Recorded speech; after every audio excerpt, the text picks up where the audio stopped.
मेरे भी बच्चे हैं और मैं देखना चाहता हूँ कि दुनिया में क्या हो रहा है, इस एज के बच्चे क्या कर रहे हैं, ताकि मेरी ओरिएंटेशन हो, मैं इन लोगों से कनेक्टेड रहूँ। एग्जाम्पल लें, अगर एक बंदा पाकिस्तान में कराची में पैदा हुआ, यहीं पर ही इसकी ग्रोथ हुई, और एक बंदा जो सिलिकॉन वैली में पैदा हुआ वहाँ ग्रो, सक्सेस के चांसेस बहुत ज़्यादा वेरिएबल हैं। ठीक है, मेरे सारे क्लाइंट्स बाहर गए हैं, मैं जब उनसे बात करता हूँ उनका सेम माइंडसेट है। मतलब हो सकता है हमारी प्रोडक्ट अलग हो, सर्विस अलग हो, बट जो एक माइंडसेट होता है वो सेम वही होता है। कंटेंट क्रिएटर्स का सिलसिला सारा ये है कि जो लोग कंटेंट क्रिएशन में आना चाहते हैं वो just for the sake of content creation आना चाहते हैं, विच इज़ रॉन्ग। मतलब if you have something to sell and it is backed by the content, तुम्हारे पास एक डिस्ट्रीब्यूशन चैनल है, जैसे नवल रविकांत कहता है कि यार ये लेवरेज है, इसको आप यूज़ करें। तो अपने आपको किस तरह तुमने ट्रेन किया कि sales is something that is a life skill, not only survival skill. कोई भी चीज़ हो, रिलेशनशिप हो, ठीक है, उसको वो लाइटली लेते हैं कि यार, और एक ये बड़ा एक ना अजीब सा कॉन्सेप्ट है कि यार मैं जैसा हूँ मुझे वैसा ही एक्सेप्ट करो। भाई क्यों करो, तुम कौन हो, फरिश्ते हो तुम? सही बात, तुम जब परफेक्ट ही नहीं हो, कोई भी परफेक्ट नहीं है, ठीक है, लेकिन जब आप परफेक्शन को एम करोगे, क्योंकि लड़कियों को स्पेशली ना ऐसा इंसान चाहिए, ऐसा मर्द चाहिए जिसका ना ग्रोथ ट्रैजेक्टरी क्लियर हो। तो अब मेरा माइंडसेट है ना वो ये है कि सिस्टम होना चाहिए, और वो सिस्टम जो है ना वो लोगों को रिटेन भी करे, ठीक है, इनकरेज भी करे, और अगर उनकी क्वेरीज हैं तो वो सिस्टम ही सॉल्व करे। जितने 100 लोग अगर अकाउंट बना रहे हैं टिकटॉक पे, तो 50 कंटेंट बना रहे हैं, इंस्टा पे 20 बना रहे हैं। ओके, आप गैस करें लिंक्डइन पे कितने लोग कंटेंट बना रहे हैं? 2%। एग्जैक्टली। पहला डॉलर कितने उम्र में बनाया था? पहला डॉलर जब ये फ्रीलांसिंग शुरू की है 2019 या 18। अस्सलाम वालेकुम ताबिश। वालेकुम अस्सलाम। क्या हाल चाल है? अल्हम्दुलिल्लाह, आप सुनाएं? अल्लाह का शुक्र है। बिफ़ोर प्रोसीडिंग मैं एक बात बता दूं कि मैं बहुत दफ़ा नॉर्मली लोग अपने से बड़ी एज के लोगों से मुतासर होते हैं, अपने से ज़्यादा एक्सपीरियंस रखने वालों से मुतासर होते हैं, लेकिन यहाँ पे मुझसे ज़्यादा एक्सपीरियंस है लेकिन एज मुझसे कहीं ज़्यादा कम है। What's your age? 25। तो तकरीबन 15 साल का फ़र्क है, ठीक है। और माशाल्लाह 25 इयर्स में ही इज़ एन एंटरप्रेन्योर, सही है, इसका अपना काम है, अपना बिजनेस है माशाल्लाह। हैश पोटैटो के नाम से you run design company, digital design company ji. हाँ, और I suppose you are a millionaire. हमारे बोला नहीं जाता लेकिन फिर भी चले, let's suppose you are a millionaire, ठीक है, इस तरह चले। आप ये पूछें कितनी ऑल्टो ले बताओ। हाँ, इस तरह नहीं मैं जा रहा, लेकिन यह है कि एटलीस्ट जो हमारे जहन में 25 साल में था कि यार we have to achieve this, you have माशाल्लाह achieve that in this age. क्योंकि हम तकरीबन 24 साल की उम्र में हमने ग्रेजुएट किया था। उसके बाद पहली नौकरी हमारी 37,000 रुपीज़ की लगी थी। उसके बाद से तकरीबन 3 लाख 3.5 लाख की तनख्वाह होते होते हमें 12 साल लग गए थे, ठीक है। तो 9 to 5 और 9 to 9, उसके बाद हमने कोई साइड हसल की नहीं, लेकिन अल्लाह का शुक्र है कि मैंने कर ली थी। तो मैं तकरीबन पिछले 3-4 साल से मैं स्विच भी करने के काबिल रहा, क्योंकि साइड हसल की। तुमने मेरा ख्याल से नौकरी नहीं की? कभी भी नहीं। सही है। तुमने DHA सुफ़ा यूनिवर्सिटी से ग्रेजुएट किया एज कंप्यूटर साइंस बैचलर्स, उसके बाद you started your own thing? नहीं, मैंने बैचलर्स के दौरान ही शुरू कर दिया था, ठीक है, जब मैं 5th सेमेस्टर में था। सही है। तो मैं चाहता हूँ कि हमारी ऑडियंस के लिए एक थोड़ा सा पर्सपेक्टिव डेवलप हो जाए कि whom we are talking to, who is Tabish, ठीक है। थोड़ा सा बताओ DHA से पहले, थोड़ी सी अपनी सुफ़ा से पहले की स्टोरी सुनाओ। अच्छा, सुफ़ा से पहले आई वॉज इन आदमजी, ठीक है, आदमजी गवर्नमेंट साइंस कॉलेज। बस वो मेरा एक आखिरी एक एकेडमिकली सॉलिड जो चीज़ है ना वो ही प्री इंजीनियरिंग, ठीक है, प्री इंजीनियरिंग, और क्योंकि मैट्रिक में अच्छी परसेंटेज आई थी। Same year. उसके बाद आदमजी में 2 साल हुए, उसके बाद फिर मैंने कंप्यूटर साइंस करनी थी, सही है, तो मैंने DHA सुफ़ा ज्वाइन कर ली, और बस वहाँ से फिर ये था कि अपना पढ़ाई नॉर्मल रखी, लेकिन साथ में चीज़ें सीखता रहा, स्किल्स सीखता रहा, और साइड हसल करता रहा। और फिर एक कोर्स किया था हमने iOS डेवलपमेंट का, आई थिंक 3rd सेमेस्टर में, समर्स में, 3rd सेमेस्टर से पहले समर्स में, ठीक है। तो उसके बाद ये हुआ कि अब फ्रीलांसिंग शुरू कर दी फ़ौरन, क्योंकि मेरा हमेशा से यही था कि कोई भी काम आता है ना तो उसको पहले बेच के देखो, किसी को चाहिए भी, अगर उसकी डिमांड ही नहीं है तो मेरे हिसाब से वो फालतू चीज़ है, ठीक है। तो मतलब लोग कहते हैं कि यार, मतलब बहुत सारे आर्टिस्ट होते हैं कहते हैं कि आर्ट सेंस होनी चाहिए, चीज़ें होनी चाहिए, और मतलब कि सब्जेक्टिव आर्ट और ये सारी चीज़ें, मतलब वो फ़िलासफ़ी ले आते हैं। मैं कहता हूँ कि क्या चीज़, उस चीज़ की डिमांड भी है, अगर नहीं है तो आई थिंक उस पर इतना ज़्यादा टाइम वेस्ट करने की ज़रूरत और ये थॉट प्रोसेस 20 साल में था? पहले 17 साल से, क्योंकि 17 साल से मैं कुछ ना कुछ कर रहा था। जब मैं इंटरमीडिएट में था तब भी मैं चीज़ें कर रहा होता था, ट्यूशन्स पढ़ा रहा होता था, कोई भी चीज़ आ गई, स्किल सीख ली, वो सब चीज़ें मैं कर रहा था। तो वो थॉट प्रोसेस वहाँ से एक शुरू होता गया, और फिर जब मैंने वो कोर्स किया तो मेरे पास एक सॉलिड स्किल थी जिसकी डिमांड भी थी। तो फिर मैंने बोला कि इसको मोनेटाइज करके कौन सी स्किल थी? iOS डेवलपमेंट की, जो कि मोबाइल ऐप डेवलपमेंट होती है, ठीक है, कि आईफोन की ऐप्स बनाते हैं, आईफोन ऐप्स की, ठीक है। उस वक्त उसकी बहुत ज़्यादा डिमांड थी। तो वो वहाँ से मैंने अपना काम शुरू किया फ्रीलांसिंग। साथ में 2 दोस्त और थे, उनको बोला आओ तुम लोग हम लोग साथ में मिलके कुछ करते हैं। बस यही थॉट प्रोसेस था और फिर हमने स्टार्ट किया। स्लोली उसकी डिमांड हमने असेस की और फिर उसको सेल करना शुरू किया। मैं थोड़ा ये समझना चाह रहा हूँ कि 2004 में मैंने आदम जी से ग्रेजुएट किया था। जी जी 89% कुछ मेरी मैट्रिकुलेशन में आई थी, आदम जी में 65 आई थी, सही है? ये तुम्हारी थोड़ा कितनी आई थी? रिलेटेबल। अच्छा मेरी मैट्रिक में थी 85, ठीक है, और इंटर में थी 71। चलो ठीक, करीब करीब से। लेकिन असल में होता ही है कि जब आप उस ज़माने की बात कर रहा हूँ, अब तो खैर मुझे वो स्टोन एज लगता है जब मैं बातें कर रहा होता हूँ, तो उस वक्त ये था कि भाई एनईडी थी या डाउ था, ठीक है। अब लेकिन हम तो इंजीनियरिंग से थे, एनईडी थी, फिर सच से जाएंगे क्या जाएंगे, एनईडी में खैर एडमिशन नहीं हुआ, तो I ended up in KU, Karachi university public administration. लेकिन उस वक्त एक थॉट प्रोसेस ये नहीं था, ज़ाहिर है ये चीज़ें नहीं थी, ये इन्फॉर्मेशन नहीं थी। और दूसरी चीज़ ये एकेडमिकली साउंड होने का मतलब ये है कि आप आदम जी के बाद एनईडी ही सोचते थे, सही है, और 90% लोगों का यही होता था। तुमने बेसिकली कंप्यूटर साइंस के लिए ना KU सोचा ना कुछ सोचा, मैंने एक पॉडकास्ट में सुना तुमने डेलिबरेटली DHA सोफा जी जी को ऑप्ट किया, व्हाट वाज दैट रीज़न? अच्छा इसका रीज़न ये, मैं अपने आप को ना हमेशा से थोड़ा अच्छे तरीके से समझता हूँ कि मैं किधर स्टैंड करता हूँ। ओके। मैं बहुत ज़्यादा ऑप्टिमिस्टिक भी नहीं होता और बहुत ज़्यादा पेसिमिस्टिक भी नहीं होता। मुझे पता है कि यार मेरा ये लेवल है और मेरे हिसाब से क्या चीज़ें मेरे पास अवेलेबल हैं, उससे मैं बेस्ट तरीके से लेवरेज किस तरह कर सकता हूँ, ठीक है, अपने गोल अचीव करने के लिए। तो अब इंटर में मेरी परसेंटेज डाउन थी, मुझे पता था कि 70% है जो भी है इसमें मेरा ना एनईडी में तो होना नहीं है, ठीक है। KU का ये था कि उसके एडमिशन थोड़ा लेट होते हैं, उससे पहले प्राइवेट यूनिवर्सिटीज़ के शुरू हो जाते हैं, ठीक है। तो एनईडी का भी मैंने टेस्ट दिया था, सबका टेस्ट वगैरह दिया था, इवन मैंने फास्ट का भी टेस्ट दिया था। फास्ट का ये था कि फास्ट में मेरा नहीं होना था, लेकिन अगर हो भी जाता तो मैं शायद ना जाता, क्योंकि फास्ट बहुत दूर है। क्योंकि मेरा हमेशा से था कि पढ़ाई के साथ कोई ऐसी चीज़ करनी है जिससे मैं अपनी एजुकेशन को खुद सपोर्ट कर सकूं और फाउंडेशन वहीं से बिल्ड कर सकूं। ये ना हो कि मैं ग्रेजुएट हूँ उसके बाद मैं सोचूं कि यार अब क्या करना है। तो ये रीज़न था। फिर एक मेरा दोस्त भी है, नेबर भी है, वो सोफ़ा में था, तो मैं उसको ही फॉलो कर रहा था कि भाई क्या कर रहा है, और वो पढ़ाई में भी थोड़ा अच्छा था, तो उसने मुझे बताया था सोफ़ा का। तो मुझे लगा कि ये चीज़, ये यूनिवर्सिटी ठीक है, तो मैंने वहाँ टेस्ट दिया, तो वहाँ मेरा हो गया, तो मैंने वहीं तो एडमिशन। घर से ओरिएंटेशन ये थी कि you have to earn as early as possible, क्योंकि हमारे यहाँ पेरेंटिंग में ना, जैसे मेरे साथ या मेरे दोस्तों के साथ सबका ये था कि भाई पहले पढ़ लो, उसके बाद जो काम करेंगे आप। हाँ, ट्यूशन मैंने ही पढ़ाई है, बस इतना था। लेकिन ये नहीं कि यार कोई स्किल सीख ली, कुछ किया, अव्वल तो उस वक्त इतना वो नहीं था। लेकिन क्या ये घर से था? क्योंकि 17 साल की उम्र से थॉट प्रोसेस डेवलप होने का मतलब है कोई ना कोई घर में इंस्पिरेशन थी। What was that? अच्छा घर में ऐसा था कि मैंने हमेशा, मेरा पूरा बचपन या टीनेज ना, हम लोगों ने बहुत फाइनेंशियल स्ट्रगल फेस की है। ओके। ये कोई वो मतलब एक इमोशनल चीज़ नहीं, मैं ज़्यादा मेंशन बिल्कुल नहीं करता, ऐसे है। बट एक था कि कभी हमेशा ना बस था कि जो था ना हाथ तंग रहता है आपका। हाँ हाँ हाँ तो वो हाँ, था हाँ, मतलब मेरे फादर ने बहुत मेहनत की और उनकी वजह से यहाँ तक पहुँचा, बट हाँ, पॉइंट ये है कि एक जनरल एक फाइनेंशियल स्ट्रगल थी, वो बचपन से देखी सही है, कि ठीक है। भाई मतलब ऐसा नहीं कि खुल के खर्च कर दिया या फिर जो बच्चों ने बोला वो उनको मिल ओके। गया, वो चीज़ें नहीं थी। तो वो एक चीज़ मेरे दिमाग में थी, और मेरा हमेशा से था कि मुझे एक तो इस लूप से निकलना है, और दूसरा ये कि कुछ ऐसा करना है कि जो शायद मेरी फैमिली में कोई नहीं कर रहा, ओके। ठीक है, और वो करके फिर मैं अपनी फैमिली को कोई फ़ायदा दूँ। और फिर जो फैमिली में कोई अपना बिजनेस कर रहा था? नहीं, मेरा कोई फैमिली में बिजनेस बैकग्राउंड नहीं है, मतलब दूर दूर के कुछ लोगों के हैं बिजनेस, वैसे ज़्यादातर लोग जॉब वो भी वाले हैं। ट्रेडिशनल बिजनेसेस होंगे ना? वो भी, हाँ, मतलब वो बेसिक वो इसने ब्रिक एंड कोई, मॉर्टर स्ट्रक्चर हाँ, वगैरह, कोई दुकान हो गई या कोई कोई फैक्ट्री हो जैसे गई, एक कुछ होता हो है ना गया। कि कुछ फैमिलीज में होता ही है कि बिजनेस हाँ। बैकग्राउंड ज़्यादा है, तो उनको बचपन से वो वाली ट्रेनिंग, तो ऐसा कुछ सही भी है। नहीं था। तो बस एक वो कहते हैं ना कि हसल माइंडसेट था शुरू से कि बस कुछ करना है, तो वो वहीं से था, और वो फिर मेरे अंदर खुद ही डेवलप हुआ, मुझे किसी ने फोर्स। पहला डॉलर कितने उम्र में बनाया था? पहला डॉलर यही जो फर्स्ट डॉलर की खुशी होती है ना कि जब ये फ्रीलांसिंग शुरू की है 2019 या 18 में। ओके, मतलब 19-20 साल की उम्र में। हाँ 19। ठीक है।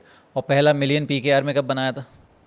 एग्जैक्ट नहीं यार, वो कहीं वो जल्दी बन गया होगा उसके बाद ही, क्योंकि अब सही है। मिलियन पीकेआर में तो कोई वैल्यू नहीं कोई है। वैल्यू नहीं है, ये इसलिए मैंने hardly इसलिए मैंने यही पूछा है। ठीक है। तो क्योंकि हमारे लिए बड़ी इंपॉर्टेंस है कि यार अगर मिलियन PKR में भी होता है 10 लाख रुपए अगर आप बना लेते हैं किसी एज में, तो एक होता है। क्योंकि मैंने कहा ना कि नौकरियां नहीं लगती, इतनी तनख्वाह की नौकरियां नहीं लगती हैं।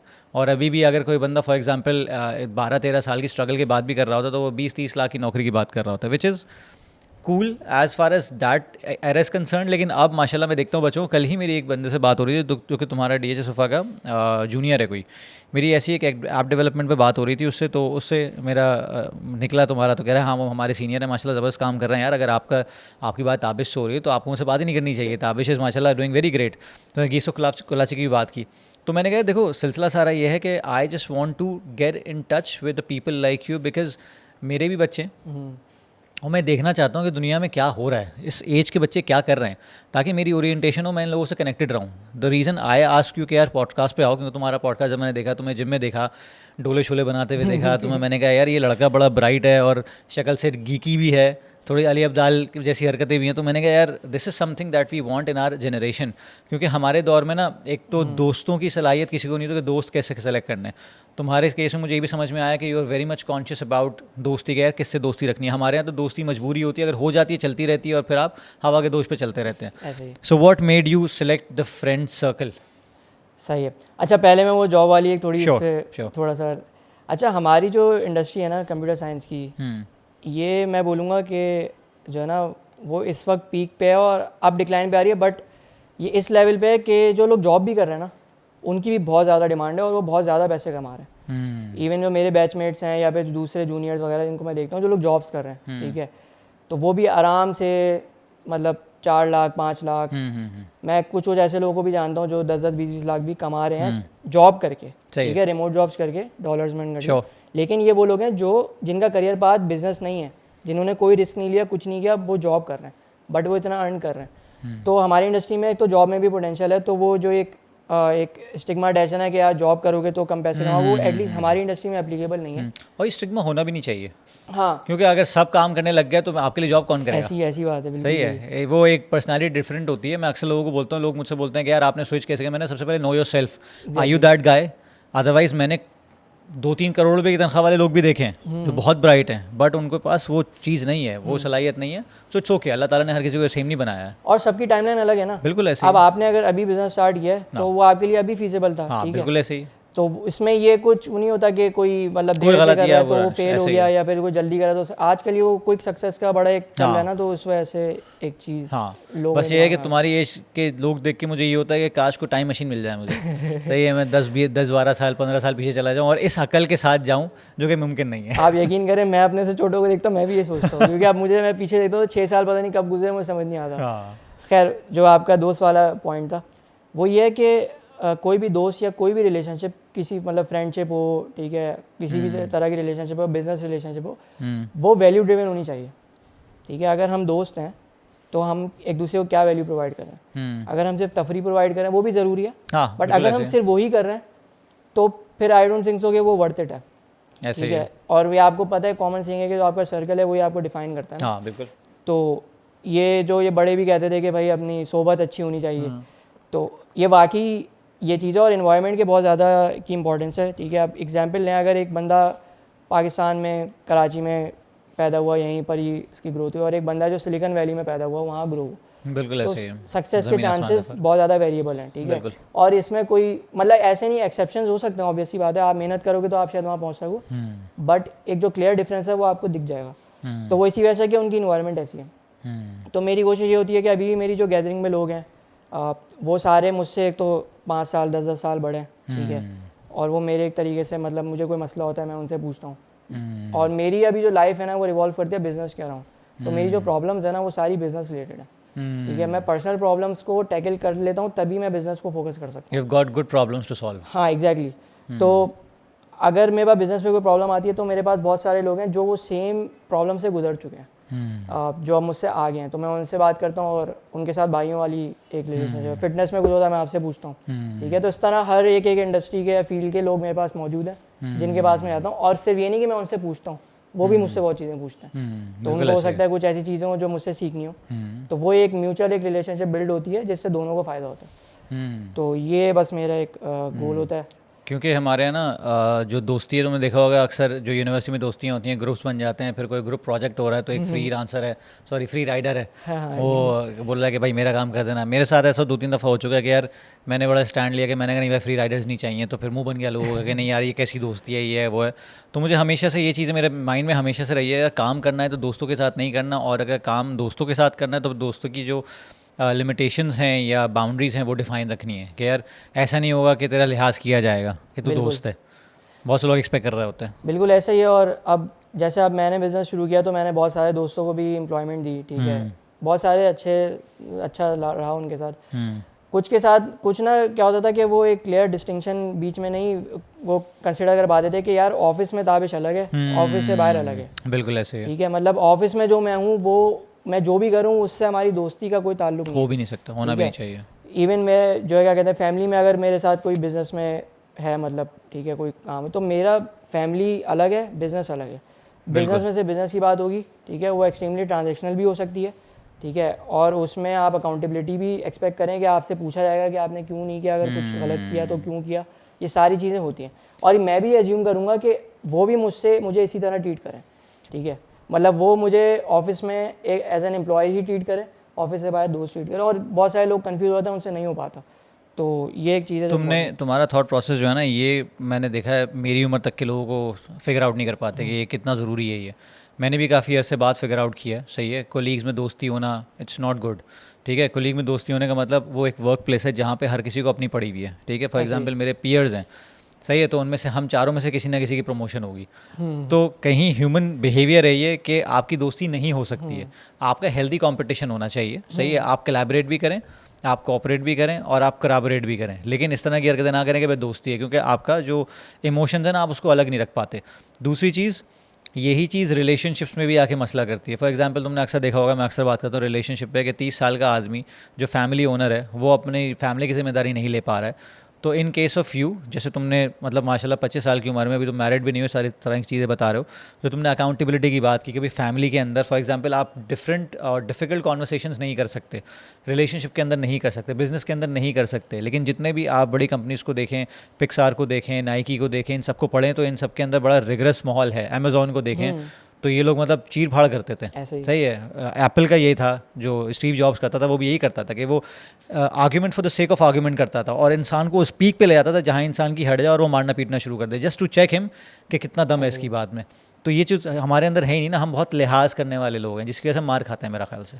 हम लोग जो है ना वो लेट बैक ज़्यादा हैं, ठीक है, और अवॉइड करते हैं, कन्फ्लिक्ट अवॉइड करते हैं। ये समझते हैं कि जो बाहर के दूसरे कंट्रीज़ हैं, ठीक है, वहाँ जो कंपनीज काम कर रही हैं वो बहुत ज़्यादा कंफर्ट में काम कर रही हैं। तो मतलब हम ये अज्यूम करते हैं कि जो दूसरी कंपनीज़ हैं, ठीक है, मल्टीनेशनल्स हैं, वो बहुत कंफर्ट में काम करते हैं वहाँ लोग, ठीक है, वहाँ कंफर्ट में से वही लोग काम करते हैं जो कि इंपॉर्टेंट नहीं है।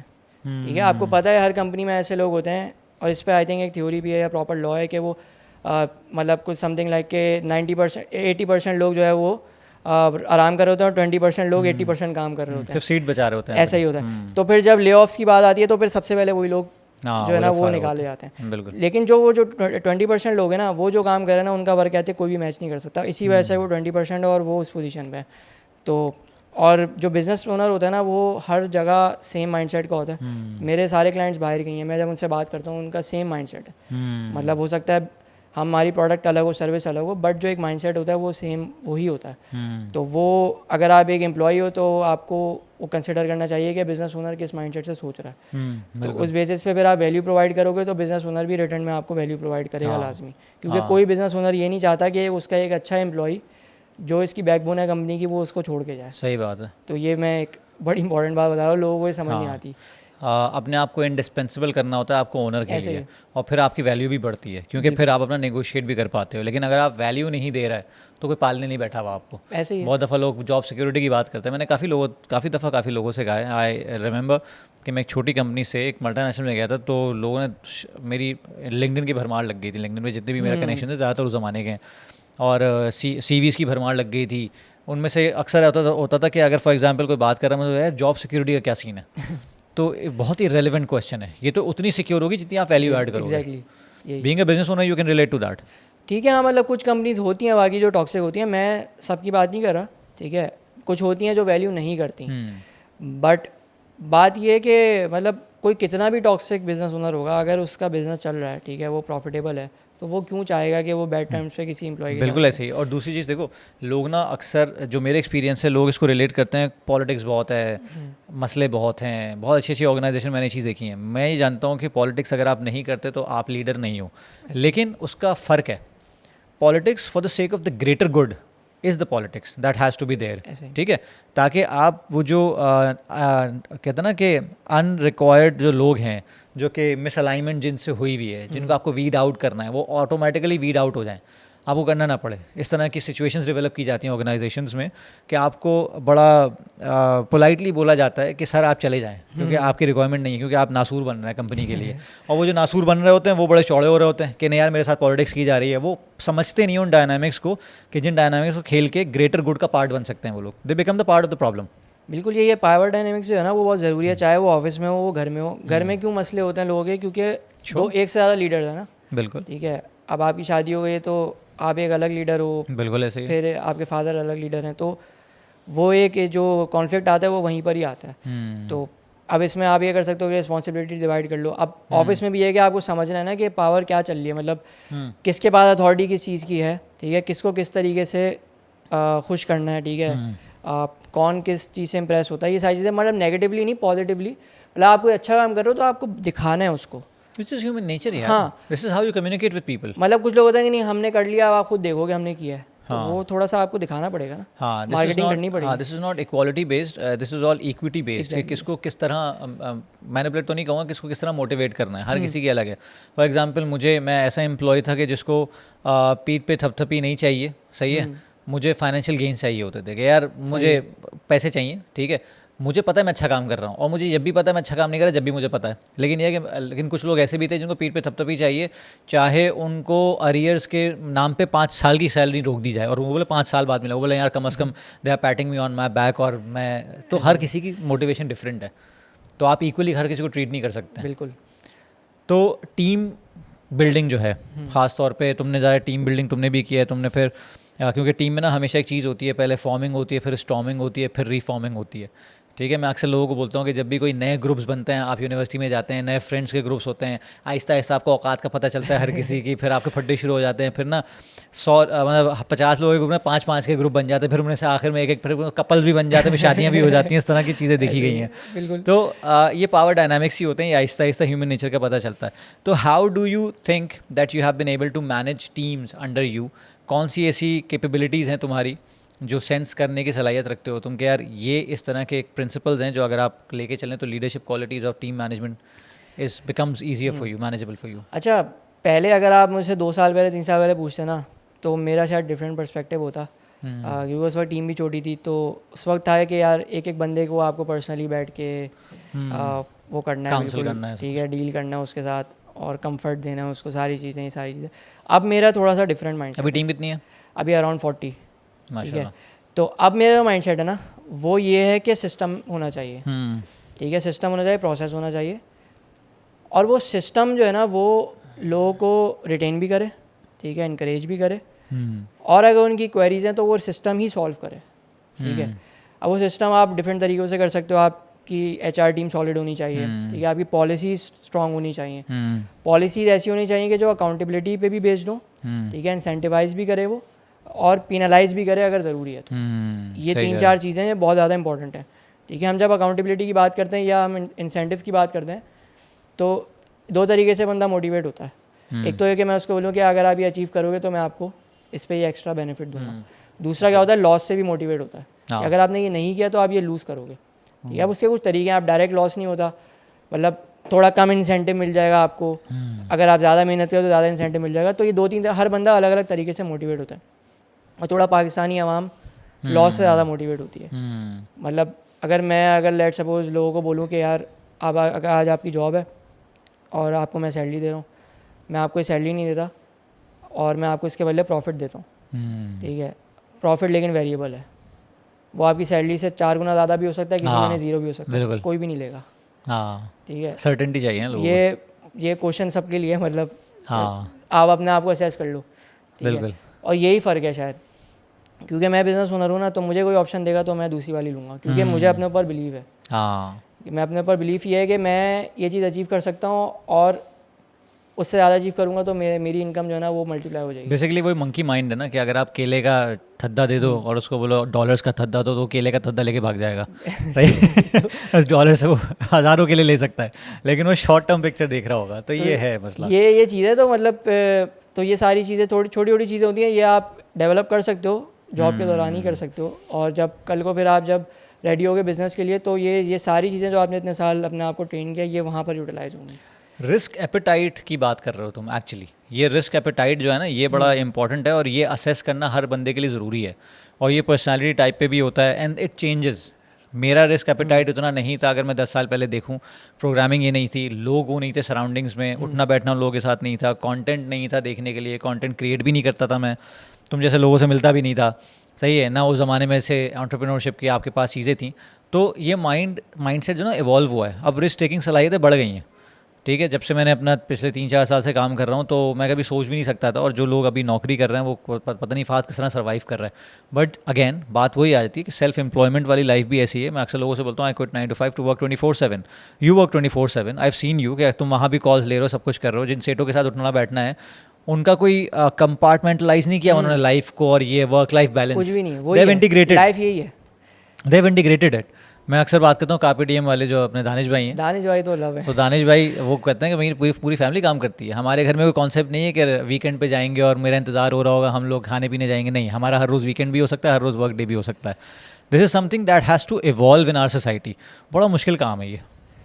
और बात सारी यही है कि वही कि आप हम ना चीज़ों को अनलर्न नहीं करते, ठीक है, कि अब हमने कोई एक चीज़ कोई लॉस वाली बात आ गई ना, we are losing something by unlearning it. वो करते मतलब अनलर्न भी नहीं करते और रीलर्न भी नहीं करते। हमें जो वो कॉन्सेप्ट समझाए गए हैं बचपन से, जो ट्रेडिशनल चीज़ें चलती भी आ रही हैं, हम उससे इवॉल्व नहीं करते, ठीक है। हाँ, सबकी बात नहीं कर रहा, बहुत सारे लोग करते हैं, ऐसा ही है, ठीक है। तो ये ना कोई कहे कि नहीं हम मैं तो करता हूँ, आप मुझे क्यों कह रहे हो। नहीं वो जनरली तो नहीं बोल लेकिन रहे, लेकिन मेजॉरिटी की बात कर रहे जो हैं। प्रॉब्लम्स है यहाँ पर वो मैं बता रहा हूँ। तो वो एक चीज़, और सबके अंदर, मेरे अंदर भी है, मैंने बहुत सारी चीज़ें अनलर्न की जो शायद गलत कॉन्सेप्ट थे, ठीक है, कल्चर रिलेटेड, रिलीजन रिलेटेड, बहुत सारी चीज़ें होती है जो आप बाद में आके समझते हो कि यार ये हमें गलत समझाया जा रहा था, और अब हम इससे सीख के आगे हमें कुछ अच्छा करना है।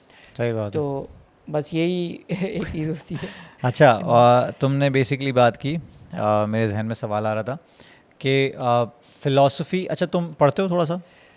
मैं रीड नहीं करता, लेकिन मैं पॉडकास्ट वगैरह मतलब सुनता बहुत हूँ मैं। ठीक है, सुनते बहुत, मतलब बहुत इनपुट तुम्हारा अच्छा है, मतलब कोई ना कोई इनपुट तो है ना, या कानों से या आँखों से या दिमाग में जो भी जा रहा है वो पॉजिटिव जा रहा है, and you actually plan this, सही है। हमारे मसला ये ना कंटेंट कंजम्पशन भी जो है, एक तो हम कंजम्पशन पॉइंट ऑफ व्यू से हम लोग कंज्यूमर हैं, दूसरा हम प्रोडक्शन की तरफ आते नहीं हैं, तीसरा जो कंज्यूम कर रहे हैं वो भी कचरा कर रहे हैं, गलत कर रहे हैं।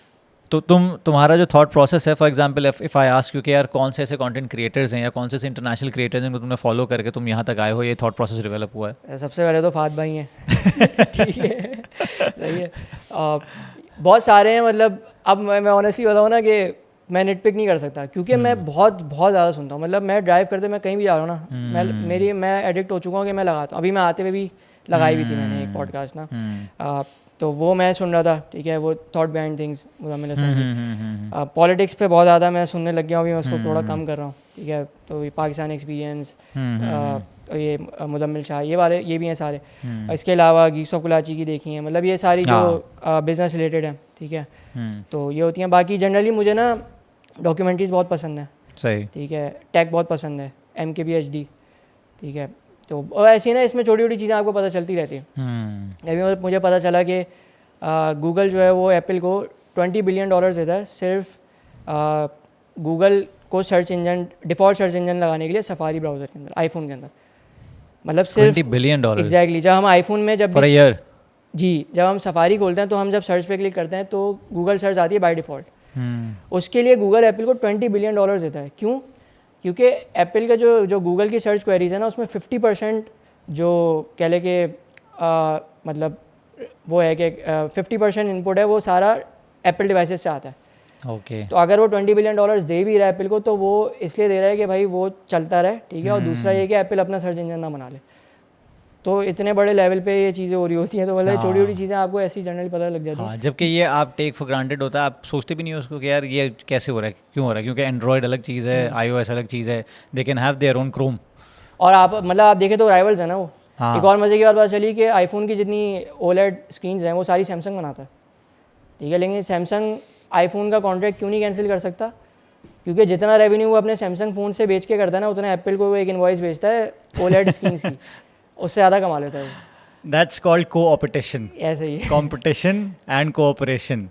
और दूसरी बात यार, मैं अक्सर लोगों से बोलता हूँ कि यार देखो दुनिया गोल है और छोटी भी है, सही है, घूम फिर के आदमी को वहीं आना होता है। तो डोंट बर्न योर ब्रिजेस, सही है, आपने रिलेशनशिप्स मैनेज करें, हाँ ठीक है, मिनिमाइज मैक्सिमाइज करते रहें as per your interactions with them, आपको पता चल जाएगा माइंडसेट कैसा है कैसा नहीं है, किससे ज़्यादा काम करना है किससे कम काम करना है, बट वैल्यूज़ अलाइन जहाँ हो जाए वहाँ पे आप लॉन्ग टर्म काम कर सकते हैं। असल गेम वैल्यूज़ का है।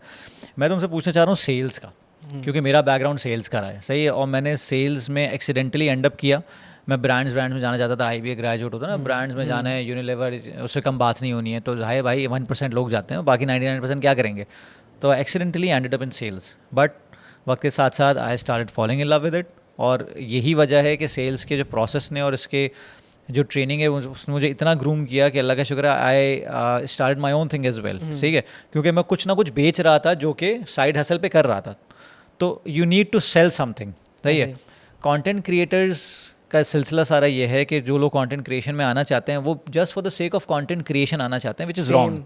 हाँ, विच इज़ रॉन्ग। मतलब if you have something to sell and it is backed by the content, again तुम्हारे पास एक डिस्ट्रीब्यूशन चैनल है, जैसे नवल रविकांत कहता है कि यार ये लेवरेज है, इसको आप यूज़ करें। तो तुम्हारे थॉट प्रोसेस में तुमने 17 साल से चीज़ों को बेचना शुरू कर दिया, ठीक है। हमारे यहाँ एक तो कोर्स बेचना वगैरह दूर की बात, मैं अक्सर सवाल करता हूँ लोगों से, बेचने का कॉन्सेप्ट इन इट सेल्फ ही बहुत बदनाम है। तो तुम्हारी ओरिएंटेशन में तुम किस तरह ट्रेन करते हो लोगों को, या किस तरह लोगों को समझाते हो, और अपने आप को किस तरह तुमने ट्रेन किया कि sales is something that is a life skill, not only survival skill. अच्छा, सेल्स और मार्केटिंग ना मुझे बहुत फैसिनेट करती है, और मैं अभी भी सीख रहा हूँ। मुझे कुछ 6-8 साल हो चुके हैं, लेकिन मैं अभी भी ये चीज़ें सीख रहा हूँ। तो ये एक आर्ट है, ठीक है, लेकिन बेसिक्स मतलब फाउंडेशन सेम है, सही है। सॉरी। तो आप कुछ भी सेल कर रहे हैं, ठीक है, आपने कोई प्रॉब्लम सॉल्व करनी है, ठीक है, अगले बंदे की कोई प्रॉब्लम है, हो सकता है उसने खुद आइडेंटिफाई करके आपके पास आया हो, या आपको उसको आइडेंटिफाई करवानी है, दोनों चीज़ें हो सकती हैं, ठीक है। उससे पहले का पूरा मार्केटिंग है कि उसको कैसे आइडेंटिफाई करवाई, अपने आप को कैसे पोजीशनिंग की, ठीक है, चैनल्स क्या है, वो एक अलग चीज़ है। बट सेल्स तब होती है कि जब अब आपने उसको बतानी है उस चीज़ की वैल्यू, कि आप ये प्रॉब्लम सॉल्व करोगे तो इसका सोल्यूशन जो कॉस्ट कर रहा है ना, उससे ज़्यादा आपको फ़ायदा होगा मॉनेटरी वाइज भी, जो मैं सोल्यूशन आपको प्रपोज कर रहा हूँ, वैल्यू आपको बढ़ानी है, उससे वैल्यू ज़्यादा आपको मिलेगी। तो बस ये चीज़ है। फिर उसके अंदर ये बाकी जितनी चीज़ें हैं वो थियोरेटिकल हैं, वो सारी अलग हैं, मतलब बाकी बेसिक सारी वही हैं, ठीक है। और इंसान से ही खरीदता है, कंपनी सारी ये मतलब it's all edge to edge. हाँ, वो एक जनरल चीज़ है। लेकिन अगर मैं आप पे भरोसा करता हूँ ना, तो आप कुछ भी बेचेंगे मैं खरीदूंगा, क्योंकि वो आपने रिकमेंड किया है, तो मैं बोलूँगा कि फाद भाई की, क्योंकि चॉइस अच्छी होती है और उन्होंने पहले भी मुझे चीज़ें अच्छी दी थी, और ये इंसान भी अच्छा है, ठीक है, इसे भरोसा कर सकते हैं, तो मैं खरीद लूँगा। तो सेल्स का मतलब ये है कि sales is the end of a process, it's not something to start with. बिल्कुल, कि अगर आप पहले ही किसी को बेचने के सेंस से शुरू हो जाएंगे तो काम नहीं होगा उसके पीछे, क्योंकि मैं भी अगर कोई चीज़ ख़रीदनी होगी तो सबसे पहले जाता हूँ उसके वेबसाइट पे या उसके पेज पे या उसके गूगल रिव्यूज़ पे क्या है क्या नहीं है। फॉर एग्जांपल मैं किसी आदि बुक्स लेता हूँ, फॉर एग्जांपल अगर मेरे कोई US से दोस्त आ रहे होते हैं, मैं अक्सर बुक्स मंगवाता हूँ उनसे ना, तो मैं पूरे पहले रिव्यूज़ पढ़ता हूँ, ठीक है। अगर मुझे बुक अच्छी लग रही होती है लेकिन रिव्यूज़ घटिया होते हैं, कोई 3-4 रिव्यूज़ भी ऐसे आ गए जो मुझे काफ़ी दिल से लगे कि दिल से बंदे ने बोला यार घटिया बुक की उठाई थी मैंने, ये था, तो बड़ा मैटर करता है इन चीज़ों को, तो ये ट्रस्ट यहाँ ब्रेक हो जाता है। ऐसे ही। तो ये बहुत सारे टच पॉइंट्स भी होते हैं, आपको उसको भी मैनेज करना होता है। फिर सोशल मीडिया प्रोफाइल्स पे अगर आप जाएँ किसी पर्सनल बंदे की,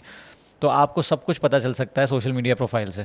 अच्छा, इतने टेक्नोलॉजी आ चुकी है, इतने एडवांसमेंट आ चुकी है, लेकिन इंसान का आज भी ख़रीदने का पैटर्न वही है। हाँ बिल्कुल ऐसे ही है। जो शायद 1000 साल पहले था, और वो पूरा ट्रस्ट पे बेस्ड है। और ट्रस्ट आप कैसे बिल्ड करते हो? आप फ्री वैल्यू प्रोवाइड करके बिल्ड करते हो, ठीक है। कि अब हमारा भी हैशटैग में ये प्रिंसिपल है कि कोई भी प्रॉस्पेक्ट हमारे पास आता है तो हम उसको पहले फ्री में वैल्यू देंगे, ठीक है। मतलब उसको कंसल्टेंसी देंगे, डॉक्यूमेंटेशन हो सकती है, उसको स्कोपिंग में हेल्प कर सकते हैं, और उसको ऑनेस्ट एडवाइस दे सकते हैं, ठीक है। जब आप किसी को ऑनेस्ट एडवाइस देते हो ना, without any expectation in return, तो जिस दिन उसके पास वाकई में उसको खर्च करने का दिल चाहेगा वो आपके पास ही आएगा, ठीक है। सही कह रहे हो। तो ये हमारी स्ट्रेटजी है और ये बहुत अच्छे तरीके से काम करती है। And I have seen this as well. मैंने फॉर एग्जांपल फिटनेस कोचिंग वगैरह में कोई ऐसी कोई कॉल होती है, अगर कॉल ले ली मैंने, कोई घंटा 1.5 घंटा ही मैंने लोगों को समझाया बैठ के, ठीक है। They did not opt at that time but they came even after 3 months 6 months even after a year कि यार हमने जो बातें आपसे सुनी थी वो किसी और ने नहीं समझाई उस तरह। Those things change our lives, क्योंकि वो वैल्यू ऐड करना ज़रूरी होता है। और आपका काम है ज़्यादा से ज़्यादा लोगों को फनल में ऐड करो और फिर भूल जाओ, और भूल जाओ। फॉलो अप लेते रहो, बट ये नहीं कि उनको पीछे पड़ गए, जो एक टिपिकल वो सेल्स वाला यहाँ चीज़ है ना कि आप कॉल करते रहो तो कस्टमर कन्वर्ट हो जाएगा, नहीं होगा। नहीं होगा, बिल्कुल। वो अगर हो भी गया ना तो वो बहुत लो टिकट होगा।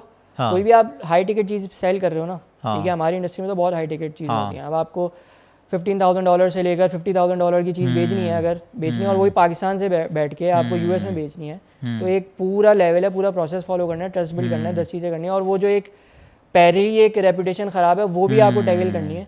तो ये सब करने के लिए आपको मेहनत करनी पड़ेगी। आप सिर्फ ये कि फोर्स करके किसी की जेब से पैसे नहीं निकाल सकते। और दूसरी चीज़ देखो, तुमने कहा ना सेल्स के फंडामेंटल्स एक ही रहते हैं, मुझे लगता है 2 फंडामेंटल्स हैं सिर्फ, एक प्राइस, एक क्वालिटी। हर जगह पे, जैसे मैं फॉर एग्जांपल अगर कोई जॉब स्विच करता था तो किसी नई जगह पे गया, फॉर एग्जांपल मैं एक जगह फूड बेचता था, एक जगह मैं केमिकल बेचने लगा, तो वहाँ के जब कस्टमर से मुलाकात होती कुछ होती तो बड़ा एक उनका ना मजाक उड़ाने वाला स्टाइल होता था कि आप कहाँ से आए जी, मैंने कहा जी मैं इस कंपनी से आया हूँ, क्या बेचते थे आप पहले, मैंने कहा जी ये फूड्स वगैरह, यहाँ क्या कर रहे हैं आप, ये तो केमिकल है, ये तो इंतहाई डिफ़िकल्ट, क्योंकि आपको डराया जाता है इंतहाई डिफ़िकल्ट इंडस्ट्री है, ये है वो, यहाँ तो ये हो जाता है वो हो जाता है। और फिर उनको बेच के जब मैं उठता था तो फिर कभी कभी मैं भी मजाक करता था कि सर आपने जो डरा दिया था मुझे, सेम चीज़ है, आपको प्राइस चाहिए और आपको कंपटीशन से अच्छी क्वालिटी और अच्छी प्राइस चाहिए, उसके बाद काम स्टार्ट होता है। फॉर एग्जांपल ऐसी भी चीज़ें हुई हैं कि भाई ब्रांड वाली बंदी मेरे साथ गई है, तकरीबन 2 साल से मेरे पास एक क्लाइंट थे जिनसे बातचीत थी, 2.5 घंटे की कॉन्वर्सेशन हुई जिसमें से आधे पौन घंटा हमने लंच पे भी गुजारा, हमने कोई सेल्स की बात नहीं की। आखिर में उठते उठते सिर्फ 2 मिनट उसने कह दिया कि उसने मुझे याद दिलाया कि हमें वो पीओ की बात करनी है। मैंने कहा यार वो काशी भाई पीओ जो है ना वो साइन करवा के भिजवा देना यार, बहुत लेट हो गया। मैं हाँ फिक्र नहीं कर, आ जाएगा तेरे पास। बाहर निकल के बंदी मुझसे पूछती है ये कौन सी कॉन्वर्सेशन थी आपकी, ये तो क्वालिटी कॉन्वर्सेशन है ही नहीं सेल्स की, वो ब्रांड की बंदी थी कोई। तो मैंने कहा we made the sale, we got the PO signed, और क्या चाहिए आपको। 2.5 घंटे लगे, this is how the sale is done, क्योंकि सारा काम पहले हो चुका था, ये सारा ट्रस्ट बेस्ड था, सारी कॉन्वर्सेशन जो थी वो बेसिकली उसी की तरफ लेके जा रही थी। प्री सेल में आपने सारी चीज़ें सॉल्व कर दी, बस वहाँ जाके सॉल्व कर दी। दिस इज रिलेशनशिप मैनेजमेंट और ट्रस्ट बिल्डिंग। कि यार बहुत दफ़ा लोग ना सेल्स रेप की वजह से भी नहीं लेते, बेहतरीन चीज़ है लेकिन सेल्स रेप पे भरोसा नहीं है। जो सेल्स वाला बंदा है वो हैंगी पैंगी करता है कि यार मुझे इससे भरोसा नहीं। अभी यकीन करो मैं एक जगह मैं जाता हूँ सलून, तो एक ऐसा बंदा है जिससे मैंने अपने बाल ट्रिम कराए, तो उसके बाद मैंने दूसरे बंदे से कराए, उसके बाद वो बंदा था नहीं, मैं 2 दफ़ा गया और वो बंदा लेट आया, उसने कहा यार आप उससे करा लें, मैंने नहीं कराया उससे, ठीक है, क्योंकि ट्रस्ट नहीं था मुझे उस पर, कॉन्वर्सेशन अच्छी नहीं थी। दूसरी चीज़, मैं जहाँ रहता हूँ वहाँ पे नीचे एक सामने ही दुकान है जो कि जनरल स्टोर है, उतरा और सामने जा सकता हूँ मैं, लेकिन उस बंदे ने पहले दिन मुझसे, जब मैंने नया घर वहाँ पे लिया था, पहले दिन मैंने गाड़ी खड़ी की तो उसने मुझसे बदतमीज़ी से बात की। उसने कहा कि सर आपने गाड़ी यहाँ खड़ी की हुई, हमारी दुकान के अंदर लाके खड़ी कर देना आप। जबकि उसको पता था रात में मैं आया हूँ, उनसे मैं पैनाडोल की गोली अपनी बेगम के लिए लेके गया, तो दुआ सलाम हुई थी मेरी उनसे अच्छी खासी, तो उन्होंने कहा था जो भी चीज़ हो आप कर लिया करें। तो 2-3 दिन बाद ये चीज़ हो गई। उसके बाद तकरीबन 1.5-2 साल हो गए वहाँ से, मैं घर सामने है, मैं सामने नहीं जाता, मैं घूम के जाता हूँ और आता हूँ, वो देख रहा होता है मुझे। दिस इज़ मेरे साथ भी how you lose the business. ऐसे बहुत एक्सपीरियंस है मेरे साथ, और कस्टमर सर्विस बहुत ज़्यादा इंपॉर्टेंट है, ये लोग बहुत ज़्यादा ओवरलुक करते हैं इसको। और ये नॉन सेल्स कॉन्वर्सेशन में हो रही होती है चीज़। ऐसा ही है। जो बार्बर शॉप की आपने एग्जांपल ली ना, इस पे मैं ये मुझे बहुत फैसिनेट करती है। बार्बर शॉप ना दुनिया का सबसे पुराना सब्सक्रिप्शन मॉडल है, ठीक है, और वो किस चीज़ पे बेस्ड है? ट्रस्ट पे। आपने हर महीने एक ही बंदे के पास जाना है, ठीक है। अब हम जो नॉर्मली सब्सक्रिप्शन करते हैं, तो और भी ऐसे कोई ऐप है, मोबाइल ऐप, उसकी सब्सक्रिप्शन ली हुई चीज़ें करते हैं, तो उसके डिसीजन मेकिंग का प्रोसेस सिमिलर ही होता है कि कोई रिकमेंड करेगा रेफरल के थ्रू कि अच्छा मैं चेंज कर रहा हूँ बार बार, लेकिन मैं गूगल रिव्यूज़ पे भरोसा नहीं करूँगा, किसी ने पर्सनली यूज़ किया है तो मैं रिकमेंड करा तो मैं ठीक है उसके बाद चला जाऊँगा।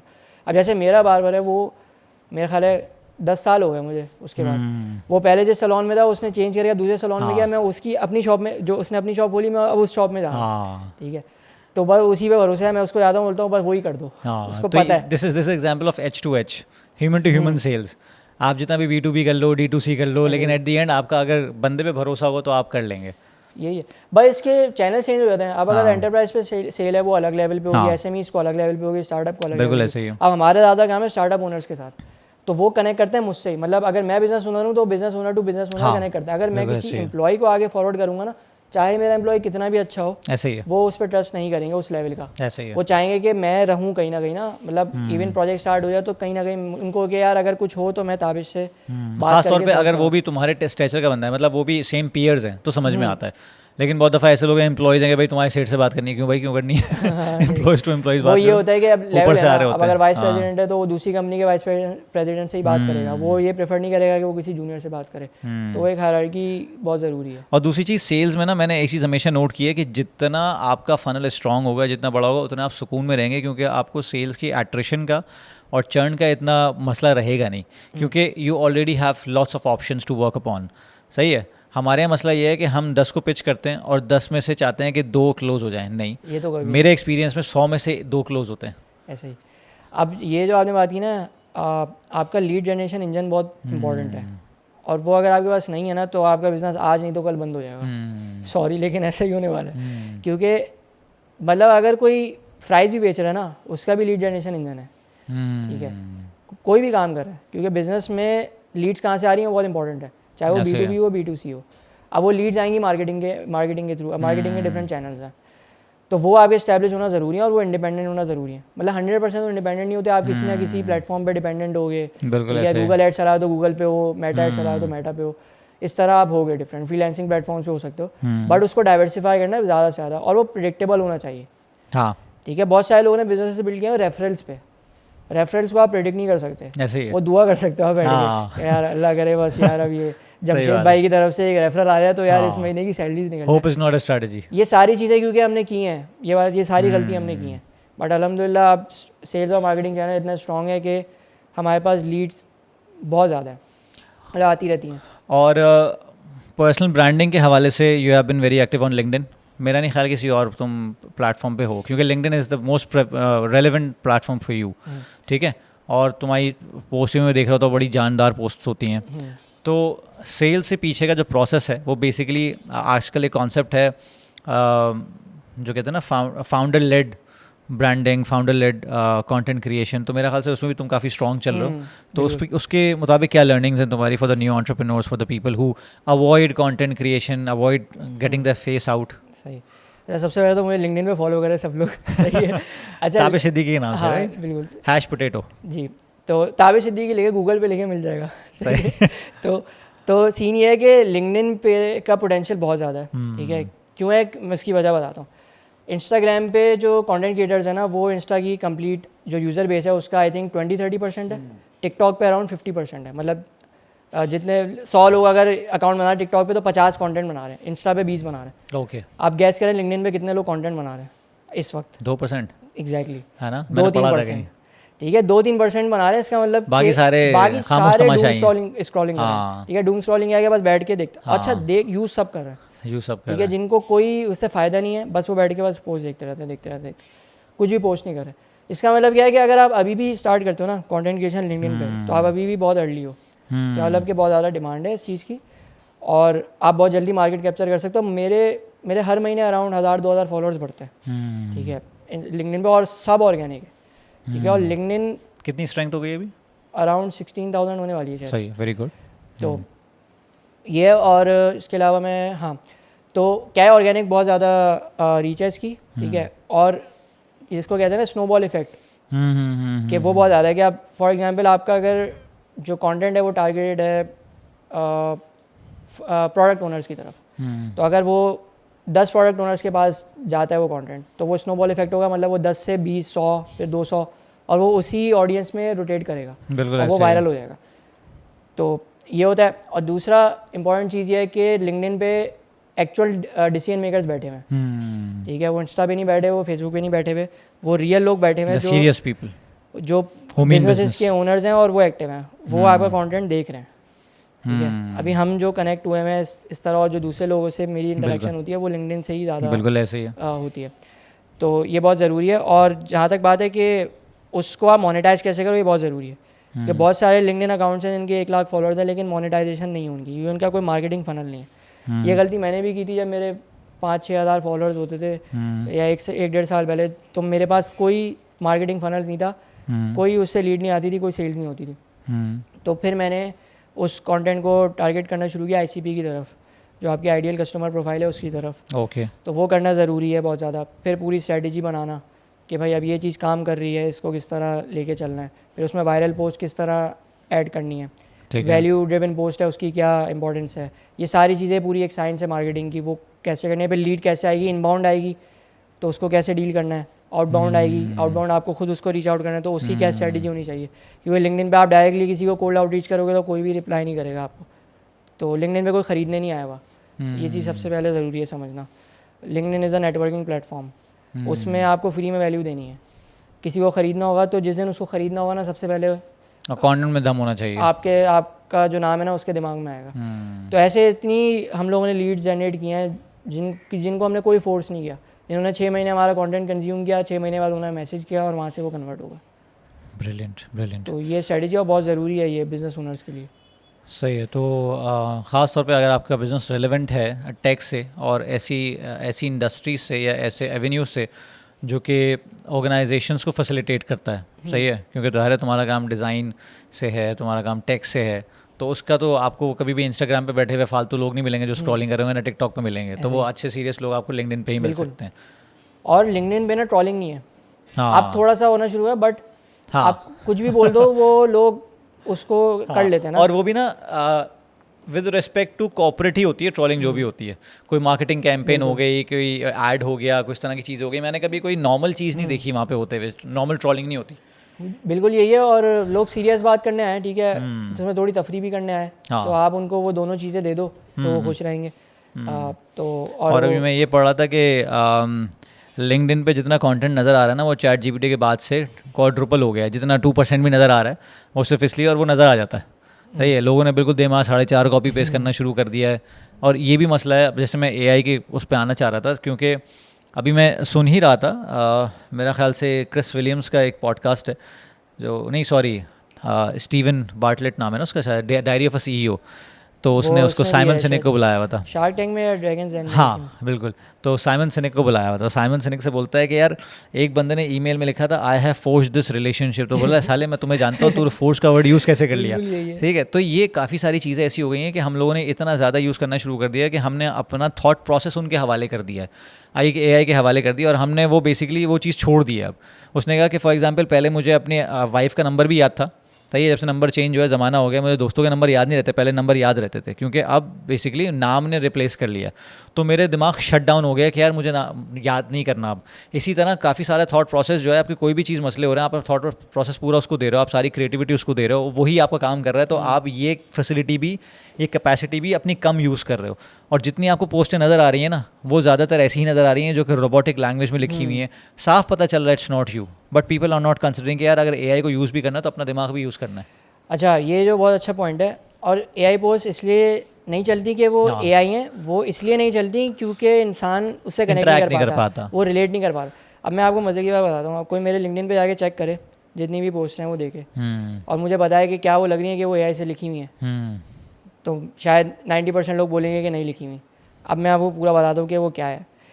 थॉट प्रोसेस मेरा ओरिजिनल होता है, ठीक है, आइडियाज़ मेरे ओरिजिनल हैं, मैं कुछ ड्राफ्ट करता हूँ रफली, उसको मैं चैट जीपीटी के पास लेके जाता हूँ, उसको मैं रिफ़ाइन करता हूँ, ठीक है, और स्मूथ करता हूँ, और फिर मैं पोस्ट करता हूँ। आपको पता भी नहीं चलेगा कि मैंने चैट जीपीटी यूज़ किया, लेकिन मैंने यूज़ किया। सही कह रहे हो। अक्सर मैं मतलब मुझे क्रिएटिव ब्लॉग आता है, मैं फंस जाता हूँ, मैं चैट जीपीटी की हेल्प लेता हूँ, वहाँ से मैं कंटेंट प्रोड्यूस करके पब्लिश कर दूँ। It's an assistant. लेकिन आपको एग्जैक्टली अब आप उसके गुलाम बन जाओ तो फिर आपकी गलती है। तो फिर वो टूल की गलती नहीं है, वो आपने अपने आप को इस पोजीशन में डाला था कि कोई भी आपको कंट्रोल कर सकता। और देखो इसमें कोई शर्म की बात नहीं है, क्योंकि अब हर बंदा चैट जीपीटी यूज़ कर रहा है, और अगर आप यूज़ नहीं कर रहे तो आप बोंगे हो, मतलब क्यों नहीं कर रहा है भाई। लेकिन उसको यूज़ करना बिल्कुल इस तरह कि तुम्हारा कोई असिस्टेंट है जो तुम्हें हेल्प आउट कर दे, उसका ये नहीं कि उसको दे दो पूरा काम, ठीक है। फॉर एग्जाम्पल इतने तो लोग ऐसे भी नल्ले लोग देखे गए हैं कि भाई उसमें वो लिखा हुआ है कि insert your organisation name here, और वो पूरी ईमेल पे गई हुई है, पूरी बात हुई है सारी। तो इस तरह के लोग भी हैं, कॉपी पेस्ट कर रहे हैं। ये जुनैद अकरम जो है वो इस पर बड़ा बोलते रहे कि लोगों को ईमेल ही नहीं लिखनी आती है। और ये तो हम तो रोज़ का है हमारा देखने का, लोग अप्लाई करते हैं जॉब्स पे, तो ये चीज़ें तो फेस करते ही हम। अब चैट जीपीटी के बाद भी ये वो भी नहीं यूज़ कर रहे ना, मतलब चलो वो यूज़ कर लो, हाँ वो यूज़ कर लो, तो वो वाली चीज़ है। और बहुत सारे टूल्स हैं एआई टूल्स, मतलब सिर्फ चैट जीपीटी नहीं। अब तो पहले लोग मीटिंग करते थे, नोट टेकिंग करते थे मैनुअली, हाँ। अब हमारे पास एक टूल है, उसको हम यूज़ करते हैं, वो गूगल मीट की कॉल ज्वाइन करता है, वो पूरी नोट टेकिंग करता है और वो समराइज भी कर देता है, मीटिंग रिकॉर्ड भी करता है, वीडियो रिकॉर्डिंग भी करता है, और पूरे समराइज कर देता है, एआई समराइजेशन करता है उसकी। वो मैं क्या करता हूँ, वो मैंने कॉल की, मैं टीम को दे दी, टीम को पूरा कॉन्टेक्ट समझा, उनको बैठ के पूरी 1 घंटे की कॉल नहीं देखनी। सही। तो ये सारे स्मार्ट डिसीजन हैं जो आपको लेना ज़रूरी है। अच्छा, एक पोस्ट तुमने की थी, मैं वाइब कोडिंग और एआई ऐप की तरफ आऊँगा कि यार ऐप डेवलपमेंट के लिए जैसे लवेबल और काफ़ी सारे टूल्स आ गए हैं, मैं देख रहा हूँ आजकल। उसमें तुमने बड़ी अच्छी पोस्ट की थी जो मुझे अच्छी लगी, और it made a lot of sense, क्योंकि मैं भी आजकल एक चीज़ें देख रहा हूँ, समझ में आ रहा था। कहते हैं कि तुमने कहा कि 70% काम बेसिकली आउटसोर्स हो सकता है क्योंकि सब काम एआई से हो रहा है। तो डेवलपर कहता है कि सारे बग से भरपूर है, तो तुमने कहा तुम्हारा काम है, तुम अब चीफ बग फिक्सिंग ऑफिसर हो गए हो, सही है। तो दैट रिलेटेड टू मी, मैंने कहा ये बड़ा ज़बरदस्त काम है, क्योंकि वो 30% तो आपका काम है। ये वही वाली बात हो गई ना कि भाई एआई से करा तो लिया, लेकिन उसको रिफाइन तो तुम्हें ही करना है ना। तो ये वाइब कोडिंग और ऐप डेवलपमेंट वगैरह का क्या फ्यूचर है, क्योंकि अब नो कोड ऐप्स आ रही हैं, और कितना ये जैसे लोग कहते हैं ना नौकरियां खा जाएंगे, क्या खा जाएंगे, तो ये जो आर्मागेडन है जिसकी बात हो रही है, तो ये वाकई कितनी सच्चाई है इसमें? अच्छा, इसमें ना मेरे रोज़ लड़ाई हो रही है डेवलपर से, ठीक है। हाँ उनको समझ नहीं आ रहा कि मैं उनके फ़ायदे की बात कर रहा हूँ। और मैं शायद 2 महीने पहले मेरा भी ये माइंडसेट था, मैं बोलता था कि नहीं यार एआई थोड़ी सॉफ्टवेयर इंजीनियरिंग को रिप्लेस कर सकता है। हाँ लेकिन जब अभी पिछले कोई 30-40 दिन से हमारे पास बहुत ज़्यादा हैवी डिमांड आ रही है ऐसे कस्टमर्स की, ऐसे फाउंडर्स की जिन्होंने वाइब कोडिंग करके, ठीक है, एआई अपना टूल्स काम यूज़ किया हुआ करके अपनी ऐसी प्रोडक्ट बना ली, प्रोडक्ट नहीं कहूँगा उसको, MVP बना लिया, ठीक है। मतलब तुम्हें बता दिया कि मैं एक्चुअली ये चाहता हूँ, अब इसको रिफाइन कर दो। नहीं, उन्होंने वाकई बना लिया, पूरा ठीक है? बना लिया। अब 60-70% चीज़ उन्होंने बना ली सही है। जो फंक्शनल है, वो काम कर रही है, ओके। ठीक है। वो वेब ऐप है जो कोई प्रॉब्लम सॉल्व कर रही है, और वो मतलब 30% मैं करके उसको लॉन्च कर सकता हूँ। तो वो हमारे पास आ रहे हैं। तो अभी लास्ट कोई 30 डेज़ में हमने कोई 5-6 ऐसे क्लाइंट्स ऑनबोर्ड किए। इवन कल रात ही मैंने एक क्लाइंट को क्लोज़ किया कॉल पे, पहली डिस्कवरी कॉल पे। और वो उसने ये किया, उसने ये एक कर्सर एक टूल है, उससे पूरी ऐप बना ली, ठीक है। और वो एक बस फायरबेस के एरर में फंस गया, उसने बोला मुझे आप ये रिजॉल्व कर दो और मैं लाइव कर दूंगा। तो अब ये फाउंडर्स हैं जिनका कोई बैकग्राउंड नहीं है टेक से। अब पहले ये चीज़ समझें आप, ये चीज़ बड़ी इंपॉर्टेंट है कि ये वो फाउंडर्स हैं जिनका किसी का फाइनेंस में बैकग्राउंड है, कंप्यूटर साइंस से कोई ताल्लुक नहीं है, ठीक है, किसी का प्रोडक्ट में है, किसी का बैंकिंग में, ये सारे वो फाउंडर्स हैं। और ये इतने खुश हैं ना, कल मेरी बंदे से कॉल पे बात हुई ना, उसने बोला यार अब मैं तो ऐसी की तैसी कर दूंगा डेवलपर्स की, इनके अंदर बहुत ईगो होती है और ये होता है वो होता है, अब देखो मैंने सब बना लिया, बस ये फायरबेस का एरर था, ये तुम सही कर दो, मैं लॉन्च कर दूंगा। और वाकई यही है, डेवलपर्स की एक मोनोपोली थी। मैं खुद डेवलपर रह चुका भाई, मैं खुद डेवलपमेंट सर्विसेज सेल करता हूँ, तो मैं आपकी साइड हूँ, लेकिन मैं आपको बता रहा हूँ कि ये फैक्ट है, ठीक है। फैक्ट ये है कि डेवलपर्स की एक मोनोपोली थी बहुत टाइम से, कि भाई एक फ्रेश ग्रेजुएट डेवलपर भी अगर मार्केट में आ रहा है तो उसको 1.5 लाख रुपये सैलरी मिल रही है, ठीक है, किसी और इंडस्ट्री में नहीं मिल रही। फिर उसकी डिमांड इतनी हाई है कि वो हर 3 महीने बाद इंक्रीमेंट मांगता है, और उसको मिल रहा है, नहीं फ्रीलांस भी कर रहा है, ये कर रहा है, फ्रीलांस भी कर रहा है, पैसे कमा रहा है, नहीं आपकी कंपनी दे रही वो स्विच कर रहा है, ठीक है। हमें वो करनी पड़ी है भाई कि सर काम कर लें, ठीक है, हमें उनको अच्छी तरीके से खुशामद। अब आए ऊँट पहाड़ के नीचे, यही बिल्कुल यही है। अब क्या है कि अभी ट्रेंड ये है कि भाई अगर आप एक बेसिक डेवलपर हो ना, जिसका काम था सिर्फ फ्रंट एंड पेजेस बनाना, और आपने कोई एक्स्ट्रा ऑर्डनरी स्किल नहीं थी, मतलब आप अपने आप को एक्सपर्ट नहीं कह सकते, या जिसको आप काम डिलीवर कर रहे हो वो आपको एक्सपर्ट नहीं मानता, बड़ा जेनरिक काम है आपका, तो वो बड़े आसानी से रिप्लेस हो रहा है। तो और अगर वो आज 60% 70% रिप्लेस हो रहा है, तो कल को 100% भी हो जाएगा। 100% नहीं भी हो तो 90% भी अगर हो रहा है, तो आप ये तो सोचो कि जो सर्विसेज में काम है सारा, वो सारा MVP डेवलपमेंट का ही काम है। इवन मेरी कंपनी में भी जो 90% प्रोजेक्ट्स हैं वो MVP डेवलपमेंट है। फिर वो कस्टमर्स की प्रोडक्ट लॉन्च होती है तो हम उनको सपोर्ट देते हैं। MVP का मतलब है मिनिमल वायबल प्रोडक्ट, जिसका मतलब ये है कि ऐसा प्रोडक्ट जो काम करने के लायक हो और फंक्शनल हो, बिल्कुल कम से कम टाइम में लॉन्च हो सके। ऐसे कोई एक प्रॉब्लम आप सॉल्व करो, वो आपने एक फीचर से सॉल्व कर ली, बहुत सिंपल सोल्यूशन है, कुछ कॉम्प्लेक्सिटी ना उसके अंदर, सही है, ठीक है, तो वो MVP होता है। तो वो आप लॉन्च कर दोगे, उसके बाद आपको जाहिर सी बात है डेवलपमेंट टीम चाहिए, क्योंकि अब आप वाइब कोडिंग नहीं कर सकते। बट वो जो एक MVP बनाने के जो कंपनीज $50,000 $100,000 लेते थे, वही काम आज अब $5,000 से $10,000 में हो सकता है, क्योंकि आपने 70% काम कर लिया, बाकी का आप हमसे करवा लोगे, ठीक है। तो ये लवेबल और रेमिटली क्या नाम है? लवेबल और रैपलेट। इसमें क्या है? रैपलेट को मैं रिकमेंड करूँगा, रैपलेट ज़्यादा अच्छा है, ठीक है। तो ये अब ये हम इंटरनली भी यूज़ कर रहे हैं, अच्छा। अपनी भी प्रोडक्ट्स और टूल्स बना रहे हैं। तो इसकी प्राइसिंग मैकेनिज्म क्या होता है? इनकी प्राइसिंग होती है इस पे, जैसे आप जितने आप प्रॉम्प्ट्स करते हो उसकी बेसिस पे होती है। कुछ सब्सक्रिप्शन होती है बेसिक, उसके ऊपर टॉप अप होता है कि वो, बट वो इतनी ज़्यादा प्राइसिंग नहीं है इसकी। नहीं मतलब फॉर एग्जांपल एक बंदा MVP बनाने तुम्हारे पास आता है फ्रॉम स्क्रैच, ठीक है, उसको तुम्हें फॉर एग्जांपल अगर $5,000 देना है, सही है, और वही MVP वो उस ऐप से बना लेता है महीने के अंदर, तो उसको महीने में ऐप पे कितना खर्चा करना पड़ेगा? $200-300 लग जाएंगे, बहुत ज़्यादा। सही। तो वो ये हो। और बाकी अभी एक प्रॉब्लम है जिसमें मैं बाकी एग्री करता हूँ कि अभी ये बहुत ज़्यादा ना सब्सिडाइज हुए हैं। ओके। जब उबर लॉन्च हुआ था 2015 में, तो वो बहुत सस्ती राइड थी ना, क्योंकि VC मनी था, वो भर के VC मनी आ रहा था, तो वो डिस्काउंटेड रेट्स में। जैसे अभी मतलब ई-कॉमर्स अभी में हाँ, आप एग्जांपल देख लें, हमारी जो यहाँ पर भी लोकल कंपनीज है जो फूड डिलीवरी सर्विसेज हैं, हाँ, वो पहले बहुत डिस्काउंटेड रेट्स में थी। जैसे ही VC मनी कम हुआ, मार्केट थोड़ी नॉर्मल हुई, तो वो रेट्स बढ़ गए। तो ये भी बढ़ेगा, लेकिन इतना नहीं बढ़ेगा। कितना भी बढ़ जाए, 200 से 500 पे आ जाएगा, अब 600 पे अगर आ यूएस जाएगा। में एक सॉफ्टवेयर इंजीनियर है जो मिनिमम $10,000 पर मंथ सैलरी पे है, तो इतना तो कभी भी एआई टूल कॉस्ट नहीं करेगा। तो वो बहुत ज़्यादा लेवरेज है उसमें। यार मतलब ये वो फील्ड्स हैं जिनको सोच भी नहीं सकता था आदमी, क्योंकि ये जैसे फॉर एग्जांपल जब ट्रैक्टर आया था तो किसानों की जॉब गई थी, सही है। तो अभी एक पॉडकास्ट में मैं सुन रहा था कि दुनिया के पास ना अपने आप को बैलेंस करने का, यूनिवर्स के पास अपने आप को बैलेंस करने का एक तरीका है, सही है। जिस ज़माने में कुछ लोगों की नौकरियां जा रही थी, तो अब हाई लेवल टेक लोगों की नौकरियां जा रही हैं, तो ये चीज़ बैलेंस आउट हो रही है। अब आप प्लम्बर बन जाओ, बहुत पैसा सही है, है, प्लम्बर में पैसा है, बहुत और वो ज़्यादा। यूएस का बंदा, उसने कहा प्लम्बिंग में पैसा है और वो रिडंडेंट भी नहीं है, और वहाँ पे वो पैसा भी एआई है, और नहीं है। दूसरा हाँ वो स्केलेबल भी है, वो काम कर सकता है सर्विस बेस्ड। लेकिन उसमें वो हाई टेक लेवल नहीं चाहिए जो आप करके बैठे हो। लेकिन अब आपकी जॉब खतरे में, प्लम्बर की जॉब खतरे में नहीं है, उसको एआई रिप्लेस नहीं कर सकता। और आपकी इन्वेस्टमेंट भी ज़्यादा थी ना, आपने हाँ। सॉफ्टवेयर इंजीनियरिंग में बैचलर्स किया, जाके हाँ। स्किल सीखी, कोर्सेज किए, हाँ आपने बोला था यार अब इसका फ्यूचर है। भाई अब स्केरी सिचुएशन है ये। लेकिन मैं ये अभी भी बोलूँगा कि जो बंदा प्रॉब्लम सॉल्व कर सकता है ना, उसकी हमेशा डिमांड है। और जो एक्सपर्ट कहता है अपने आप को, जिसकी प्रोग्रामिंग फंडामेंटल्स बहुत स्ट्रॉन्ग है, उसकी डिमांड हमेशा रहेगी, क्योंकि आर्किटेक्ट की तो ज़रूरत रहती है। हाँ सही बात। ठीक है, तो उसको टूल को यूज़ करना आना चाहिए। मतलब आप रिप्लेस इस तरीके से हो रहे हो कि जो काम आप पहले कर रहे थे अब आप वो नहीं कर रहे, आप कुछ और कर रहे हो। मतलब मेरी कंपनी थी ना, हम लोग पहले सॉफ्टवेयर इंजीनियर सेल कर रहे थे ना, अब हम software engineers plus AI sell कर रहे हैं। हाँ, और दूसरी चीज़ ये कि you have got better problems to solve, कि यार चलो ये तो हो गया ना, अब और पे जाओ, और पे क्या मसला है, ठीक है। ये तो ये हो गया। अच्छा, थोड़ा सा ज़रा पर्सनल लाइफ की तरफ मैं आऊँगा कि फ़िटनेस जर्नी तुम्हारा है।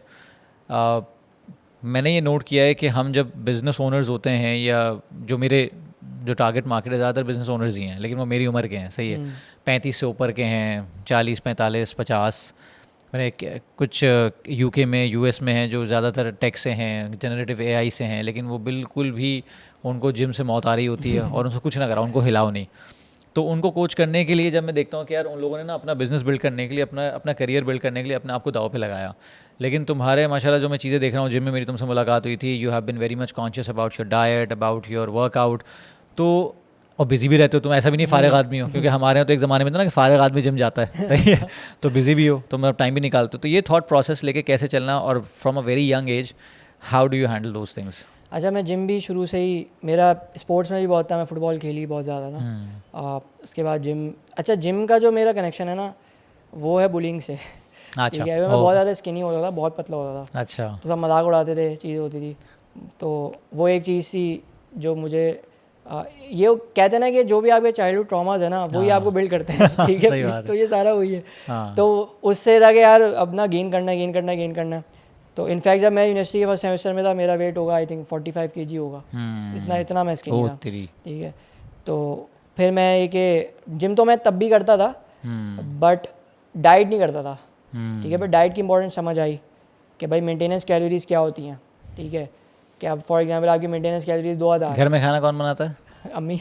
तो अम्मा को समझा दे तो मेंटेनेंस अब कैलोरीज क्या है। इस पे तो थोड़ी बात करते हैं ना। ठीक है, पहले उस पर आते हैं। तो सबसे बड़ा मसला तो यही है। अब वो एक ऐप है माई फिटनेस पैल, ठीक है, हाँ। वो मैंने डिस्कवर की थी, उस पर मैंने डाला है। तो अब हमें पता ही नहीं ना कि हम क्या, अच्छा जो पतले लोग होते हैं ना, बोलते हैं यार मैं बहुत खाता हूँ लेकिन वेट नहीं है। वो नहीं मैं खा उनसे सिंपल सवाल करता हूँ, आपने कैलोरीज ट्रैक की? अब कैलोरीज तो ट्रैक करो, आप नहीं खा रहे। नहीं खा रहे, सही बात है। ठीक है, मैं भी यही सोचता था कि यार बहुत खाता हूँ, ये कुछ नहीं होता भाई, तो बॉडी। समीत आलम से मैंने पॉडकास्ट की थी ना, उसने बड़ी खूबसूरत बात की थी। उसने कहा था मैं भी काफ़ी अर्से तक समझता था मैं बहुत खा रहा हूँ, लेकिन जब ट्रैक करना शुरू किया मैं खाता ही नहीं था इतना। ऐसे ही तो क्या होता है कि जब आप ट्रैक करते हो तो आपको पता चलता है कि आप कम खा रहे हो। ठीक है, और आप जो खा रहे हो वो भी गलत खा रहे हो। हाँ। ठीक है, हमें लगता है कि यार बॉडी जो है ना हमारी, वो एक है ना कि यार मेरी स्किनी बॉडी है तो वो यही रहेगी, मेरी बॉडी टाइप ही, ऐसा कुछ नहीं होता अनलेस कि आपकी कोई स्ट्रॉन्ग मेडिकल कंडीशन। जिसकी हड्डी चौड़ी होती है वो कहता है मैं मोटा, इसलिए हड्डी चौड़ी है। हड्डी चौड़ी कुछ नहीं होता भाई। अब अगर आपकी मेडिकल कंडीशन है वो एक अलग बात है, बट एक नॉर्मल बंदा ट्रांसफॉर्म कर सकता है। ठीक है, लोग 200 kg से भी 80 kg पे आगे कट कर लेते हैं, लोग 40 kg से 80 kg करने वाले कर लेते हैं, बिल्कुल। वो है। तो खैर वहाँ से फिर ये हुआ कि यार कि जब तक आपके दिमाग में ना एक ट्रांसफॉर्मेशन का गोल नहीं होगा ना, तब तक वो नहीं होगा। ठीक है, तो डाइट को फोकस करना, हाई प्रोटीन डाइट हो, ठीक है, फैट का कम हो। उस वक्त तो मैंने फैट भी खाया ना, डर्टी बल्किंग की बहुत सही है, ठीक है। तो फिर मैंने वेट गेन करता गया। तो फिर बीच में पिछले पॉडकास्ट में तुम काफ़ी फ्लफी तुम्हारा चेहरा था, इस वक्त कम है। तो अब मैं इतने टाइम से ना बल्किंग कर रहा था, अब वो एक्सक्यूज बन गया था। ये आपको बता रहा था यही कि यार बल्किंग के नाम पे ना सब खा लो। तो पहले दूसरा एक्सट्रीम था कि यार बहुत पतला था, फिर मैंने बोला यार अब ये मैं मोटा ही होता जा रहा हूँ, और मसल मास कोई दिख ही नहीं रहा, मतलब कोई शर्ट ही नहीं उतार सकते, आप कुछ कर ही नहीं सकते, कोई आपको देख के नहीं बोलेगा कि यार ये जिम जाता है, इवन तो आपके अंदर सॉलिड मसल होगी बट वो डेफिनेशन नहीं है, ठीक है। तो मैं बोला कि यार नहीं, लाइफ का पहला कट तो करके देखूँ, कट किया ही नहीं आज तक मैंने। अब जो मैंने कटिंग शुरू की तो भाई घर पे तो एक वो हो गया, बवाल हो गया, ठीक है। तो बच्चा कम खाना शुरू कर दिया, अब वो फाके कर रहे हो, घर पे मेरी रोज़ लड़ाई हो रही ना, आज भी मैं उनको समझा रहा हूँ कि आप लोग गलत खा रहे हो, वो समझ नहीं रहे कि आपको। अब हमारा देसी खाने में मसला है, मसला लोगों में नहीं है, देसी खाने में। देसी खाना हमारे क्या है कि भाई सालन है, 90% सालन है, उसमें एक बोटी है, तेल में डूबा हुआ निवाला है, हम तेल खा रहे हैं, हमें समझ नहीं, हम कार्ब्स भी नहीं खा रहे, शायद हम तेल ही खा रहे हैं, क्योंकि हेल्दी कार्ब्स के भी और तरीके ना, और कार्ब्स भी खा रहे हैं तो नान खा रहे हैं, प्रोसेस तरीन कार्ब्स खा रहे हैं। तो मैंने ये चीज़ पहले स्टार्ट की, बोला यार पोर्शन कंट्रोल तो मैं कर सकता हूँ ना, मैंने बेसिक वहाँ से स्टार्ट किया। मैंने बोला कि यार अब मैं अगर फॉर एग्जांपल भरी हुई प्लेट में तेल ही तेल है तो मैं तेल कम से कम कर दूँ, बोटी एक थी तो 3 बोटियाँ डाल दूँ, यहाँ से शुरू किया मैंने। फिर चावल है तो चावल का पोर्शन कंट्रोल किया, साइज़ कम कर लिया, ठीक है। और चिकन को नॉर्मल चिकन ब्रेस्ट को बना के अम्मी को बोला कि भाई आप ये मुझे दे दें, जो उनको आसान, उनको मैंने कुछ कॉम्प्लेक्सिटी में नहीं डाला कि आप मुझे इस तरह बना के दें, ठीक है। तो ये मैंने चीज़ों से शुरू किया और मैं 4 मील्स अ डे से मैं आ गया 2 मील्स अ डे पे, आहिस्ता आहिस्ता करिए, ये नहीं कि एकदम से आ गया। तो मेरा वेट ड्रॉप होना शुरू हो गया और अभी एक मसल डेफिनेशन है, अभी भी मैं ये नहीं बोलूँगा कि मैं फुल उधर पहुँच चुका हूँ, डेफिनेटली मैंने मसल भी लूज़ किया होगा, स्ट्रेंथ तो मैंने लूज़ की है, बट 8-9 kg का डिफरेंस आ चुका है ऑलरेडी मेरे अंदर। मामा को कैसे समझाया? किसको? अम्मा को कैसे समझाया? अम्मा को तो नहीं समझाया, वो अभी रोज़ मुझे कह रही है कि बेटा देखो तुम इतने कमज़ोर हो गए हो, ये हो गया वो हो गया, खाओ पियो, जिधर जा रहा हूँ हर बंदा मुझे यही कह रहा है। मैं उनको बोल रहा हूँ कि भाई ये मेरा भी गोल है, मुझे ऐसा हो गया यार, एब्स तो आए, कभी एब्स ही नहीं देखे ज़िंदगी में, वो 45 kg में एब्स देखे थे, वो एब्स थोड़ी थे, एब्स नहीं थे। बंदा अपनी जो कहते हैं ना कि फिटनेस पोटेंशियल को एक दफ़ा लाइफ में तो फुली एक्सप्लोर करे। असल में ये ना, तुम तो खैर 25 साल की उम्र में गैर शादीशुदा होकर ये चैलेंजेस देख रहे हो, मैंने ये 40 साल के लोगों को शादीशुदा लाइफ में जॉइंट फैमिली में रहते हुए देखें कि ख़वातीन भी कुछ नहीं कर पाती, इसलिए कि एक तो घर का माहौल ऊपर से, क्योंकि जब आपके घर का जो डोमिनेंट माहौल होता है ना वो बेसिकली सास ससुर का होता है, सही है। फिर जब बहू उस घर में आती है उसको पता चलता है अच्छा इस घर का कल्चर ये है, ऐसे ही खाने बनते हैं यहाँ पे, तो वो भी ढल जाती है। अब बंदा अगर फिटनेस जर्नी पे चढ़ गया तो उसके लग जाती है वाट, क्योंकि उसको पहले अम्मा अब्बा को समझाना होता है, फिर बेगम पहली प्रोग्राम हो चुकी है, अब घर का खाना बन रहा है ऐसा। कितने लोगों को मैं अगर कंसल्ट मुझसे कर रहे होते हैं, मैं उनको बोलता हूँ अगर आगे फंसते हैं ना, वो कहते हैं यार एक्सरसाइज में फातिमा हम जान लगा देंगे, हम ये कर देंगे वो कर देंगे। मैंने 5% पे जान लगा के कुछ नहीं कर सकते हो, 95% क्या कर रहे हो, क्रैप स्लीप है, क्रैप खाना है।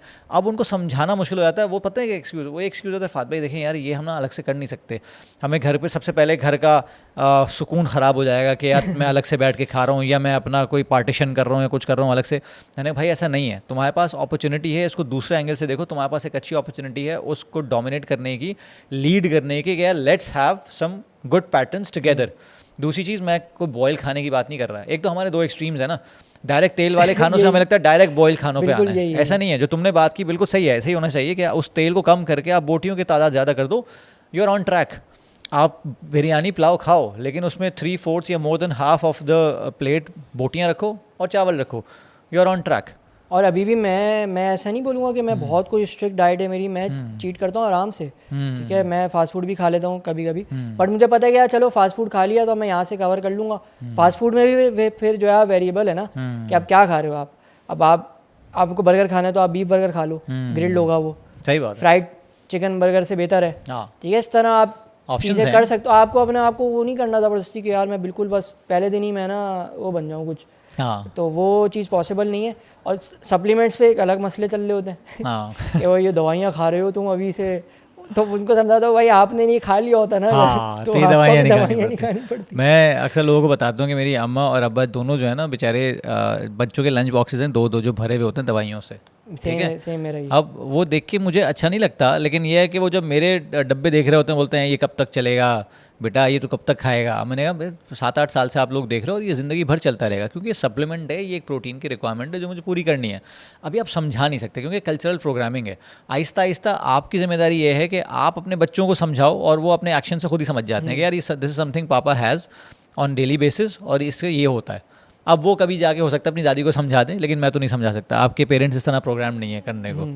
अच्छा मुझे ये बताओ कि जो तुम बात कर रहे हो ना ये बेसिकली सेल्फ पे इन्वेस्ट करने की बात है, जो कि बिजनेस ओनर्स नहीं करते, जो कि 9 to 5 प्रोफेशनल्स नहीं करते। जो लोग इकोनॉमी रन कर रहे हैं ना, वो अपनी इकोनॉमी पे खर्च नहीं कर रहे होते।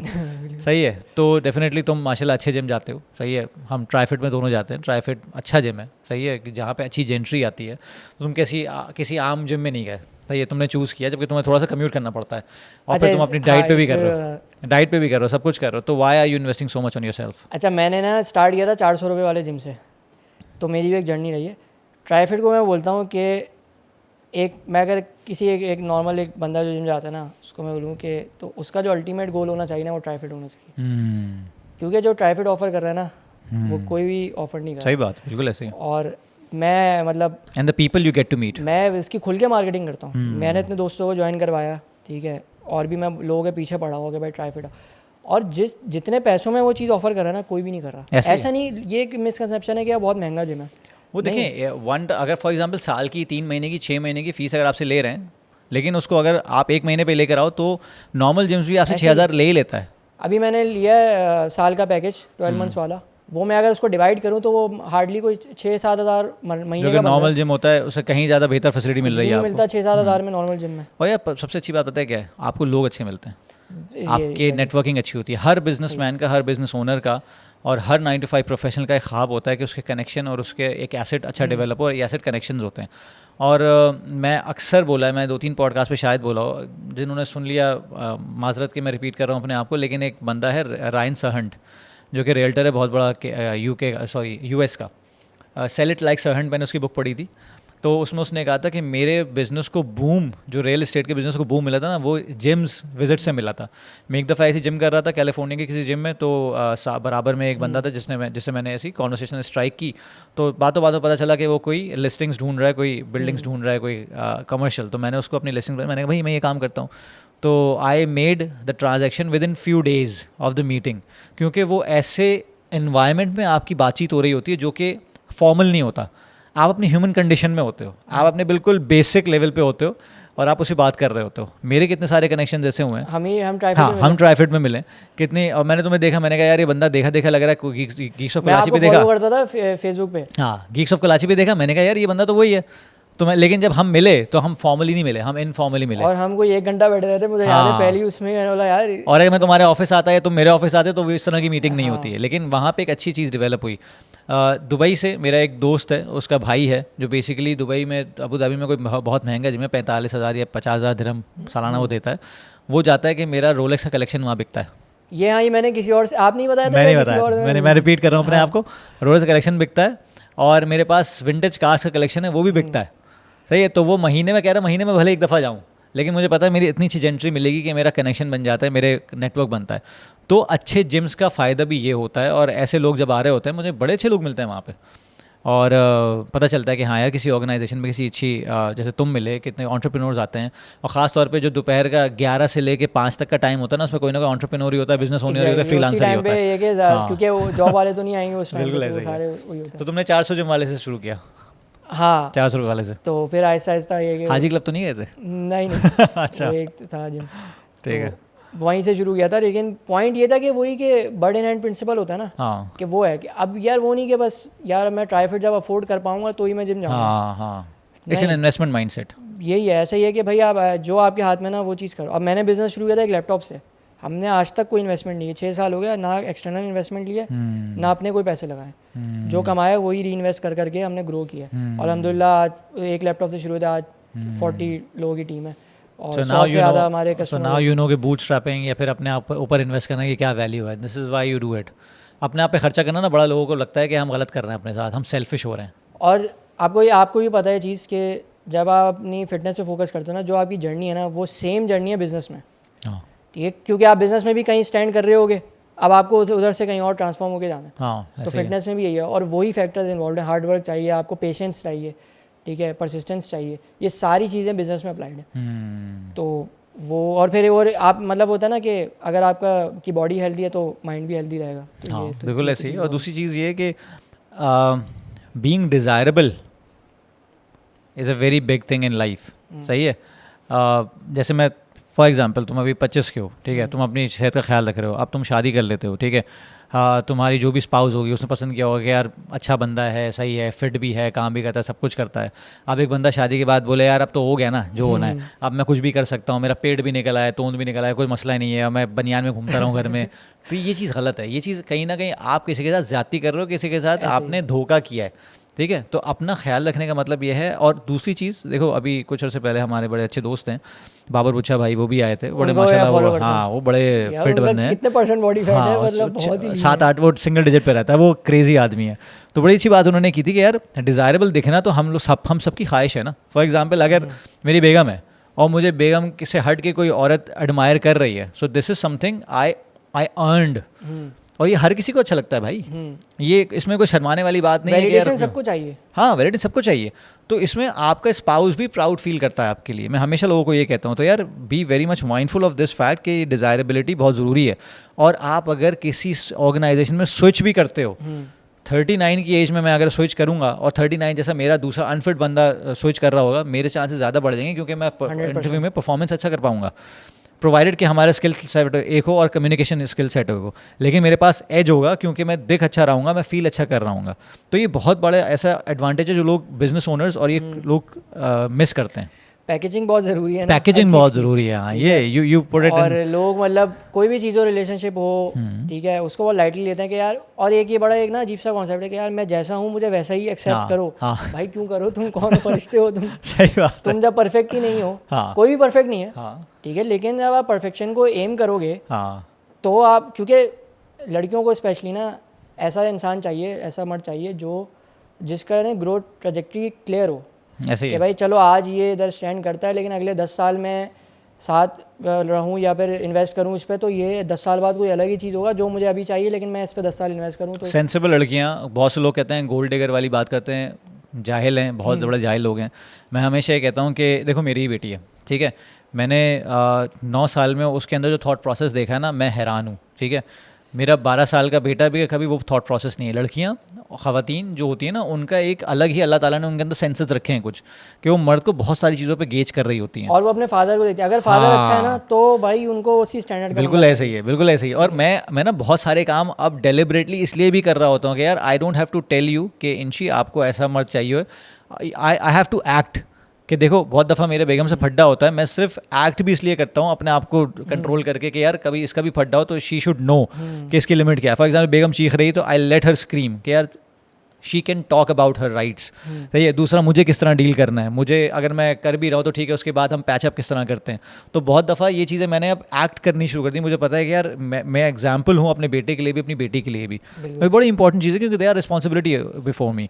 मैं इससे आऊँगा तुम्हारे रिलेशनशिप वाली बात की तरफ, क्योंकि देखो तुम्हारा थॉट प्रोसेस जो मैंने अभी तक देखा है, जितना भी आज तक देखा है, अभी सुना बैठ के, कि भाई फैमिली में जब तुम अपनी अम्मी से खुल के बात कर सकते हो, जब अपने पेरेंट्स से बात कर सकते हो, डिफिकल्ट कॉन्वर्सेशंस कर सकते हो, टीम मेंबर के साथ कर सकते हो, दोस्त के साथ कर सकते हो, तो शादी के बाद ही क्वाड्रुपल हो जाएगी, सही है। फिर आपको हो सकता है बेगम के साथ भी करनी पड़े, बेगम के पेरेंट्स के साथ भी करने पड़े, बेगम के स्टेक होल्डर्स के साथ भी करने पड़े, बेगम के वर्क प्लेस पर भी करनी पड़े, या उसको जब आपके पार्टनर वो बिज़नेस में बने तो उससे वो पार्टनर अलग है, घर पे पार्टनर अलग है, बिजनेस में पार्टनर अलग है, जो कि बहुत सारे मियाँ बीवी होते हैं, बिजनेस भी साथ कर रहे होते हैं, लेकिन वो ऑब्जेक्टिविटी बड़ी ज़रूरी होती है, वो क्लियर एक बाउंड्री होनी चाहिए, क्लियर बाउंड्री होनी चाहिए। तो what are your principles, for example if you, अब तो मुझे नहीं पता कि if you are pursuing somebody और नॉट, वो मेरा अभी डोमेन नहीं है ना, मैं पूछूंगा, लेकिन ये है कि अगर तुम्हें नहीं, चाहिए बता है, दूंगा, मसला हाँ नहीं है। बता भी देना।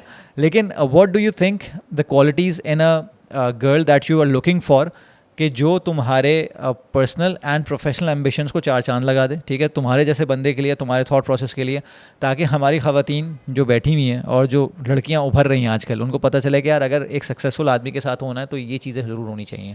ठीक है, चल अल्हम्दुलिल्लाह आई एम एंगेज्ड। अच्छा, माशाल्लाह, तो मुझे नहीं पता इंशाल्लाह था। होने वाली है जल्दी। अच्छा, कब होंगे एंगेजमेंट? टाइम हो गया, अब ओके, शादी इंशाल्लाह हो जाएगी जल्दी। Okay, what does she do? Pharma में।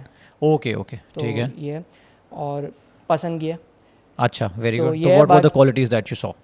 हाँ, तो मैं अपना बताऊँ या उसने क्या देखा, ये बता। दोनों का बताओ।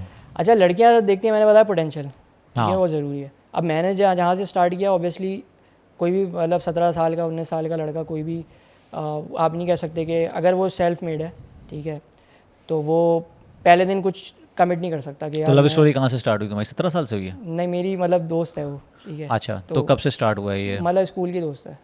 तो काफ़ी पहले से है ना? हाँ, मतलब ओके, तो दोस्ती तो अंडरस्टैंडिंग पुरानी है है ना, दोस्ती ओके पुरानी। Okay okay. तो मतलब होता ये है कि तो आपने कोई भी चीज़ ना, लड़कों को मैं बताऊंगा कि अनरियलिस्टिक एक्सपेक्टेशन सेट नहीं करनी, ठीक है। आपने पोटेंशियल बेचना है, ठीक है, और पोटेंशियल बेचना नहीं है, उसको करके दिखाना है। सही बात और वो आप माइलस्टोन अचीव करते हो ना, मतलब आप ये दिखाओगे यार चलो अब मैं फॉर एग्जांपल को जॉब कर रहा, तो मैंने ये जॉब शुरू कर दी, ठीक है, मैं अभी अच्छे पैसे कमा रहा हूँ, लेकिन मुझे अभी इतने पैसे कमाने हैं, मुझे ये गाड़ी लेनी है, ठीक है। डिफरेंट माइलस्टोन सेट किया और वो आपने कम्युनिकेट किया। बेच नहीं जाओ कि तुमने गाड़ी खरीद के दे दोनों दी चीज़ें और नहीं ये हो करनी गया हो मतलब ये भी नहीं कि आप पैसा दिखाओगे किसी को, हाँ। क्योंकि वो फिर पैसे के पीछे आ रहा है। दूसरा ये कि आपने ये भी नहीं करना कि यार मैं तो बिल्कुल गरीब हूँ, ठीक है, मैं गरीब हूँ, मेरे पास पैसे नहीं है, वो भी नहीं करना, ठीक है। आपने पोटेंशियल पे गया। अगले 2 रोटी खिलाऊंगा बस, उस पे- मेरे साथ रह लो हाँ, तुम, ये भी नहीं है। तो ये ज़रूरी है लड़कों के लिए। और वही बात, प्रेजेंटेबल होना ज़रूरी है, हाँ, ठीक है, थोड़ा गुड लुकिंग होना ज़रूरी है। और गुड हाँ। लुकिंग का मतलब ये नहीं होता कि आप हाइजीनिक होना जरूरी है यार, हाइजीन अच्छी होनी हाइजीनिक चाहिए होना आपकी, you ज़रूरी should है, आपके feel good। अच्छे कपड़े पहनो। हाँ। और मज़े की बात मैं आपको बताऊँ, जब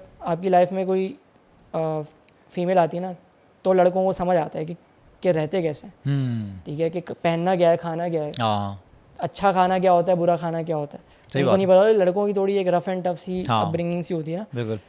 तो ज़रूरी है कि कोई औरत हो आपकी ज़िंदगी में, माँ के अलावा, सही ठीक बात है, कि माँ तो वो लाड प्यार में करती हैं, माँ की तरबियत अभी अच्छी होती है, लेकिन एक वो एक थर्ड पार्टी पर्सपेक्टिव होना ज़रूरी है। वो कुछ भी हो, कोई भी हो सकता है, बहन हो सकती है आपकी, कुछ लोग बिल्कुल ऐसे ही है। जो कि बहनें से बहुत वो सीखते हैं चीज़ें कि भाई लड़कियों की ये प्रेफरेंस होती है, सारी चीज़ें होती हैं, तो वो ज़रूरी है। और लड़कियों को ये ज़रूरी है कि मैंने बताया कि भाई पोटेंशियल पे इन्वेस्ट करें साथ में। ये तुमने बड़ी प्यारी बात की, क्योंकि बहुत दफ़ा ना हमारे यहाँ ये होता है कि 2 स्कूल्स ऑफ थॉट हैं। एक ये होता है कि यार लड़का कुछ करता कराता नहीं है और शादी कर दी, या फिर लड़की पागल हो गई उसके प्यार में। ये भी तुम्हारी वाली बात यहाँ समझ में आती है कि पोटेंशियल क्या है, सही है। अगर लड़की पोटेंशियल देख के किसी से प्यार कर रही है या उसका कमिट कर रही है, तो उसका मतलब she knows what will happen in future. दूसरी चीज़ ये होती है कि आप अगर अभी देख रहे हो उसको, तो आपको उसका आगे का पोटेंशियल नहीं पता ना, आप उसको पास का पता किस तरह किया, कैसे किया आपने, बस अच्छा रिश्ता देख और के अच्छा वो आगे वाला बुरा भी हो सकता है ना, बुरा भी अब हो आप सकता किसी अमीर बाप के बेटे से शादी करते हो अगर, बिल्कुल ऐसे है। और उसके अंदर वो कैपेबिलिटी नहीं है, तो वो तो बिजनेस नीचे भी जा सकता है ना। हाँ बिल्कुल ऐसे ही लेकिन है। अगर उसने वो थॉट प्रोसेस नहीं है, वो फाउंडेशंस डेवलप नहीं की। और दूसरी बात ये कि नथिंग अगेंस्ट अरेंज मैरिजेस, क्योंकि मेरे ही बच्चे हैं, मैं भी हमेशा ही चाहूँगा कि, लेकिन जो वक्त के साथ साथ मैंने देखा है कि जब आप एक दोस्ती यारी आपकी रिलेशनशिप में होती है, हमेशा यू ग्रो टुगेदर। जैसे फॉर एग्जांपल मैं अपना अगर एग्जांपल लूँ कि अगर मैं किसी अरेंज मैरिज से अपनी लव मैरिज को डिफ्रेंशिएट करूँ या देखूँ क्या होता, तो इंटायरली डिफरेंट लाइफ होती। सही है। सबसे पहले तो ये कि आपकी वैल्यूज़ ही अलाइन नहीं हो रही होती हैं, आपको पता ही नहीं होता कि आप जो स्कूल से ज़ाहिर है तुम्हें अब एक दूसरे को जानते हो, वैल्यूज़ का पता है, लेकिन वो जब पहली शादी की रात के बाद जब वैल्यूज़ अलाइन शुरू होंगी, तो हो सकता है 10 साल लग जाए, हो सकता है 2 साल में अलहदगी हो जाए। लेकिन होता क्या है कि व्हेन यू ग्रो टुगेदर, तो you see each others struggles, और उसमें डार्क साइड नज़र आती है। बिल्कुल। और डार्क साइड से if you fall in love with the dark side and if you can handle that dark side, then that's the true love. Phases है ना, हाँ वो जो कहते हैं वो हनीमून पीरियड, वो ख़त्म हो, वो तो ख़त्म हो जाएगा। उसके बाद असल चीज़ तो वो है ना कि भाई इंसान असल में क्या है, रॉ फॉर्म में क्या है। हाँ और वो खैर आपकी बात बिल्कुल सही है, जब तक आप साथ रहते नहीं हो, साथ ट्रैवल नहीं करते, तो ये चीज़ें तो किसी भी इंसान के साथ के बारे में ऐसे ही आपको है। नहीं पता चलती।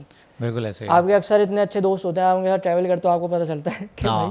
भाई ये क्या हो गया भाई। हाँ, डार्क साइड जब तक नज़र नहीं आती, जब तक आप कह ही नहीं सकते कि यार आई ट्रूली लव समबडी। ये सो वेरी गुड यार, अमेजिंग कॉन्वर्सेशन भाई, लव्ड इट। और मैंने कभी you. किसी अपने उम्र के बंदे से इतनी इन डेप्थ कॉन्वर्सेशन इसलिए नहीं मतलब की है, तो मुझे इक्वली एक रिस्पॉन्स मिला है, क्योंकि थॉट प्रोसेस इन डेप्थ है।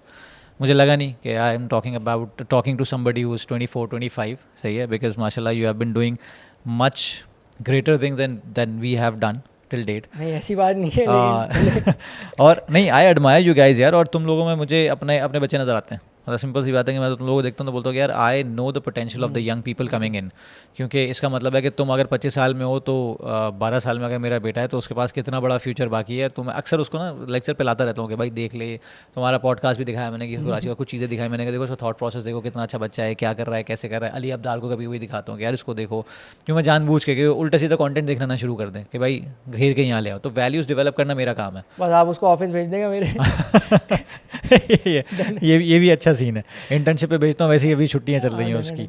अच्छा, मैं इसको कंक्लूड करना चाहूँगा एक सवाल जो मैं डीप लोगों से ही करता हूँ, and you can actually answer this, क्योंकि बड़ा डिफरेंट पर्सपेक्टिव आता है। तो ये मैं जालियावाला से और वो जो हमारा फ़िलासफ़र दोस्त है उससे भी हमने किया था ये खुर्रम इलाही, वो तो वही मतलब वो तो अलग ही फिल्म है ना।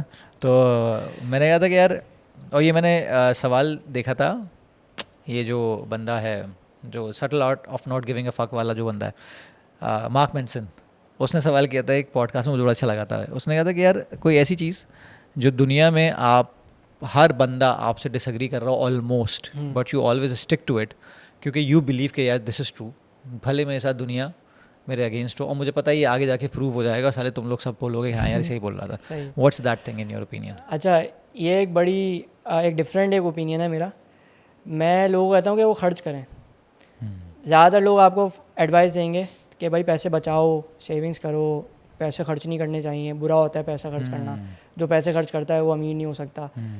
मैं इससे डिसएग्री करता हूँ कि जितने अमीर लोग हैं ना वो बहुत पैसा खर्च करते हैं, और सिर्फ ये नहीं कि वो इन्वेस्ट करते हैं, वो अपने ऊपर बहुत पैसा खर्च करते हैं।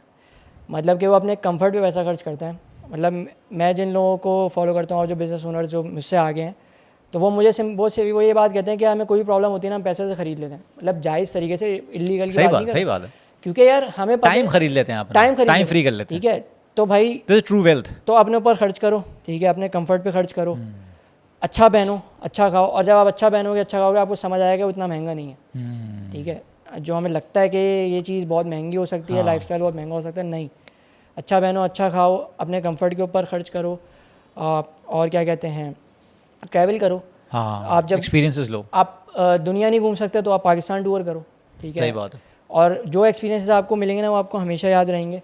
अब मतलब मुझे आज भी याद है कि मैं वो 2-3 साल पहले जो फेरी मेडोज़ की मैंने हाइक की थी, वो मुझे याद है, अभी भी याद रहेगी। मुझे याद है कि अभी मैंने स्कूबा डाइविंग की थी मलेशिया में। तो ये सारी चीज़ें आपको हमेशा दिमाग में रहती हैं। और दूसरी बात ये फ्लो ऑफ मनी भी तो चलता है इसी तरह, तो इकोनॉमी भी इस और तरह चलती है। इसमें मैं एक थोड़ा सा रिलीजियस कॉन्सेप्ट देता हूँ कि अल्लाह पैसा उसी को उधार देता है जो खर्च करता है। और इसमें थोड़े से हैक्स हैं, ठीक है। आपने लोग बोले नज़र को बड़ा वो बोलते हैं ना, तो मैं बोलता हूँ कि नज़र से बचने के 2-3 तरीके हैं। एक तो आप दुआ तो कर ही सकते हो, दूसरा ये कि चैरिटी करो, वो सबको पता है। तीसरा ये कि आप अपने आप को पब्लिक डोमेन में ले आओ। पब्लिक डोमेन में इस तरह ले आओ कि अपना स्केल इतना मासिव कर लो कि आपसे बहुत सारे लोगों का रिस्क जुड़ा हुआ हो, ज़्यादा से ज़्यादा एम्प्लॉयमेंट होगी। जितनी बड़ी कंपनी होती है ना, एंटरप्रेन्योरशिप, जितनी ज़्यादा बड़ी कंपनी होगी ना उसका बंद होना उतना ही मुश्किल है। सही बात है। और बड़ी कंपनी रन करना आसान है, छोटी कंपनी रन करना मुश्किल है। फिर उसमें नेक्स्ट लेवल ये है, पब्लिक कंपनी अगर होगी ना, पब्लिकली लिस्टेड कंपनी होगी, तो उसका बंद होना और मुश्किल है, क्योंकि आपने अपना रिस्क जो है ना वो पब्लिक को दे दिया, और अल्लाह ने वादा किया रिस्क का। तो भाई अल्लाह ने रिस्क का वादा किया, अगर 1000-2000 लोगों का रिस्क आपसे जुड़ा हुआ है तो आपका बिजनेस कैसे बंद होगा? अनलेस कि आप कोई बहुत ही कोई बेवकूफ़ों वाली हरकत करो या कोई बहुत ही, और फिर आपका थॉट प्रोसेस भी अलग लेवल पे चला जाएगा फिर तो मैं सबको ये बोलूँगा कि भाई जाओ पैसा खर्च करो। और पैसा खर्च नहीं कर रहे लोग, उसकी वजह है स्पेशली मर्द, हमारे देसी मर्द, वे वो इनसिक्योर हैं। और या तो ना कि आप फाइनेंशियली बहुत लिटरेट हो गए, यार हमने इधर स्टॉक्स में इन्वेस्ट किया हुआ है, गोल्ड में इन्वेस्ट किया हुआ है। ऐसे ऐसे लोग हैं 5-5 6-6 लाख सैलरी है, लेकिन आज भी वो वही टूटी फूटी बाइक पे जा रहे हैं, ठीक है। बाइक पे जाना कोई बुरी बात नहीं है, मैं भी किया, लेकिन आप की बाइक ले सकते हो। मतलब आप 70 चला रहे हो तो आप 125 पे आ सकते हो, 125 चला रहे हो तो आप गाड़ी पे आ सकते हो, ऐसे ही है। उससे आप ऐसा अपग्रेड करते हो, अपने कंफर्ट पे इन्वेस्ट करो। और देखो, perception is the reality for most of the people, ठीक है। अगर आप फॉर एग्जांपल आप इस जो पोर्टफोलियो तुम सेल कर रहे हो और उस पर फटपटी पे जाओगे तो कोई फ़ायदा नहीं। आप जितना बोलोगे यार मैं बड़ा इस असेटिक आदमी हूँ, मैं बड़ा अपने आप को सोच समझ के चलता हूँ, तो सामने वाला बोलेगा छोटी सोच का आदमी। और अच्छा ये एक तो चलो वो आप अफोर्ड ही वो कर सकते हो, उसमें कोई बुराई नहीं है, वो उस चीज़ पे मैं कोई वो नहीं कर रहा। लेकिन मैं बहुत सारे लोगों को जानता हूँ ना कि जो अफोर्ड कर सकता है लेकिन वो खर्च नहीं करते, बैंक में पैसा पड़ा हुआ है, कैश पड़ा हुआ है, इस डर में कि यार हमने खर्च किया तो हम पता नहीं क्या हो जाएंगे, रोल नहीं कर रहा है उसको। तो आप यकीन करो, आप जो लोग बिजनेस रन करते हैं ना उनको खुद नहीं पता पैसा कहाँ से आता है। हमें अक्सर महीने के आखिरी दिन पैसे आ जाते हैं, हमें समझ नहीं आता किधर से आ गए भाई। मैंने अभी आपको एग्जांपल दिया, अभी महीना ख़त्म हो, कल ही मैंने क्लाइंट क्लोज़ किया रात को 11-12 बजे। तो और वो मैंने वो कॉल बुक किया गाड़ी में, मतलब मुझे सेल्स टीम का मैसेज आया कि भाई ये लीड आई है और उसको कॉल रखनी है। मैंने ड्राइव करते हुए उसको मैसेज किया कि डन है, 11:30 बजे कर दो बुक। मैं घर पहुँचा हूँ, मैंने अपना लैपटॉप खोला है, मैं मीटिंग में हूँ 11:30 बजे। क्लाइंट यूएस का था, उसने बोला कि आपके तो 11:30 बज रहे हैं। मैंने बोला हाँ, तो उसने वो अप्रिशिएट किया। फिर उससे मेरी कोई 1 घंटा बात हुई इसी पे वाइब कोडिंग में ना, और मैंने उससे होगी एंड में उसने मुझे कॉन्ट्रैक्ट दे दिया। तो ये सारी बात है कि जब तक आप खर्च नहीं करोगे ना, आप थोड़ा सा अपने आप को उधर फॉरवर्ड नहीं करोगे, आपको पता ही नहीं ना अच्छे एक्सपीरियंसेस क्या हैं। सही बात है, तो आपको पता ही नहीं, जब आप खर्च करोगे ना तो फिर आपको कमाने की भी लगन होगी। एक्सपोजर वो मिलेगा। कहते हैं ना कि आप एक दफ़ा बिजनेस क्लास में ट्रैवल कर लो तो अगली बार जब भी आप लहू इकोनॉमी मुंह को ट्रैवल लग करोगे जाता तो है। आपको होगा यार अब मुझे इतना कमाना है कि मैं हर दफ़ा बिजनेस क्लास में ट्रैवल सही करूँ। बात, सही तो बात, बस ये एक एस्पिरेशन होने ज़रूरी है, एम्बिशन होना ज़रूरी है, और सही है। अल्लाह पे भरोसा होना ज़रूरी है। सही है ताबिश यार, अमेजिंग कॉन्वर्सेशन भाई। और मुझे नहीं पता था कि हम इतनी वैल्यू ड्राइव कर पाएंगे। आई होप कि ऑडियंस भी ड्राइव कर पाए, क्योंकि कोशिश मैंने की है कि मेरे एक्सपीरियंसेस के मुताबिक मैं जितनी इस उम्र के लड़के से निकाल सकता हूँ ना, और इसके एक्सपीरियंस से निकाल सकता हूँ, मैंने कोशिश की है कि मेरी ऑडियंस के लिए ज़रूर निकले, क्योंकि we are on the verge of extension बोलूँगा, आहिस्ता आहिस्ता, क्योंकि 40 साल हो गए। बहुत से लोग समझते हैं 40 साल ख़त्म हो गई ज़िंदगी। मेरे लिए तो अगले 40 साल बड़े इंपॉर्टेंट हैं, क्योंकि मेरी औलाद सामने आ रही है, मुझे उसको गाइड करना है। The way I talk to you people is something that I input in my mind and I output to my kids, कि यार ये चीज़ हो रही है दुनिया में, ये चीज़ देख के चलो। तो आप लोगों के लिए इसलिए ज़रूरी है इस तरह का कंटेंट कंज्यूम करना, इस तरह के लोगों को सुनना, ताकि आपको पता चले कि what the future holds for you and for your kids. तो इंशाल्लाह फिर कभी मुलाकात होगी किसी अगले सेशन में इंशाल्लाह। और I hope we'll have more productive conversation in future. और आपके लिए अगले एपिसोड में किसी और के साथ हाजिर होंगे। जब तक के लिए खुदा हाफिज़, मुझे और ताबिश को इजाज़त दें। थैंक यू, अल्लाह हाफिज़।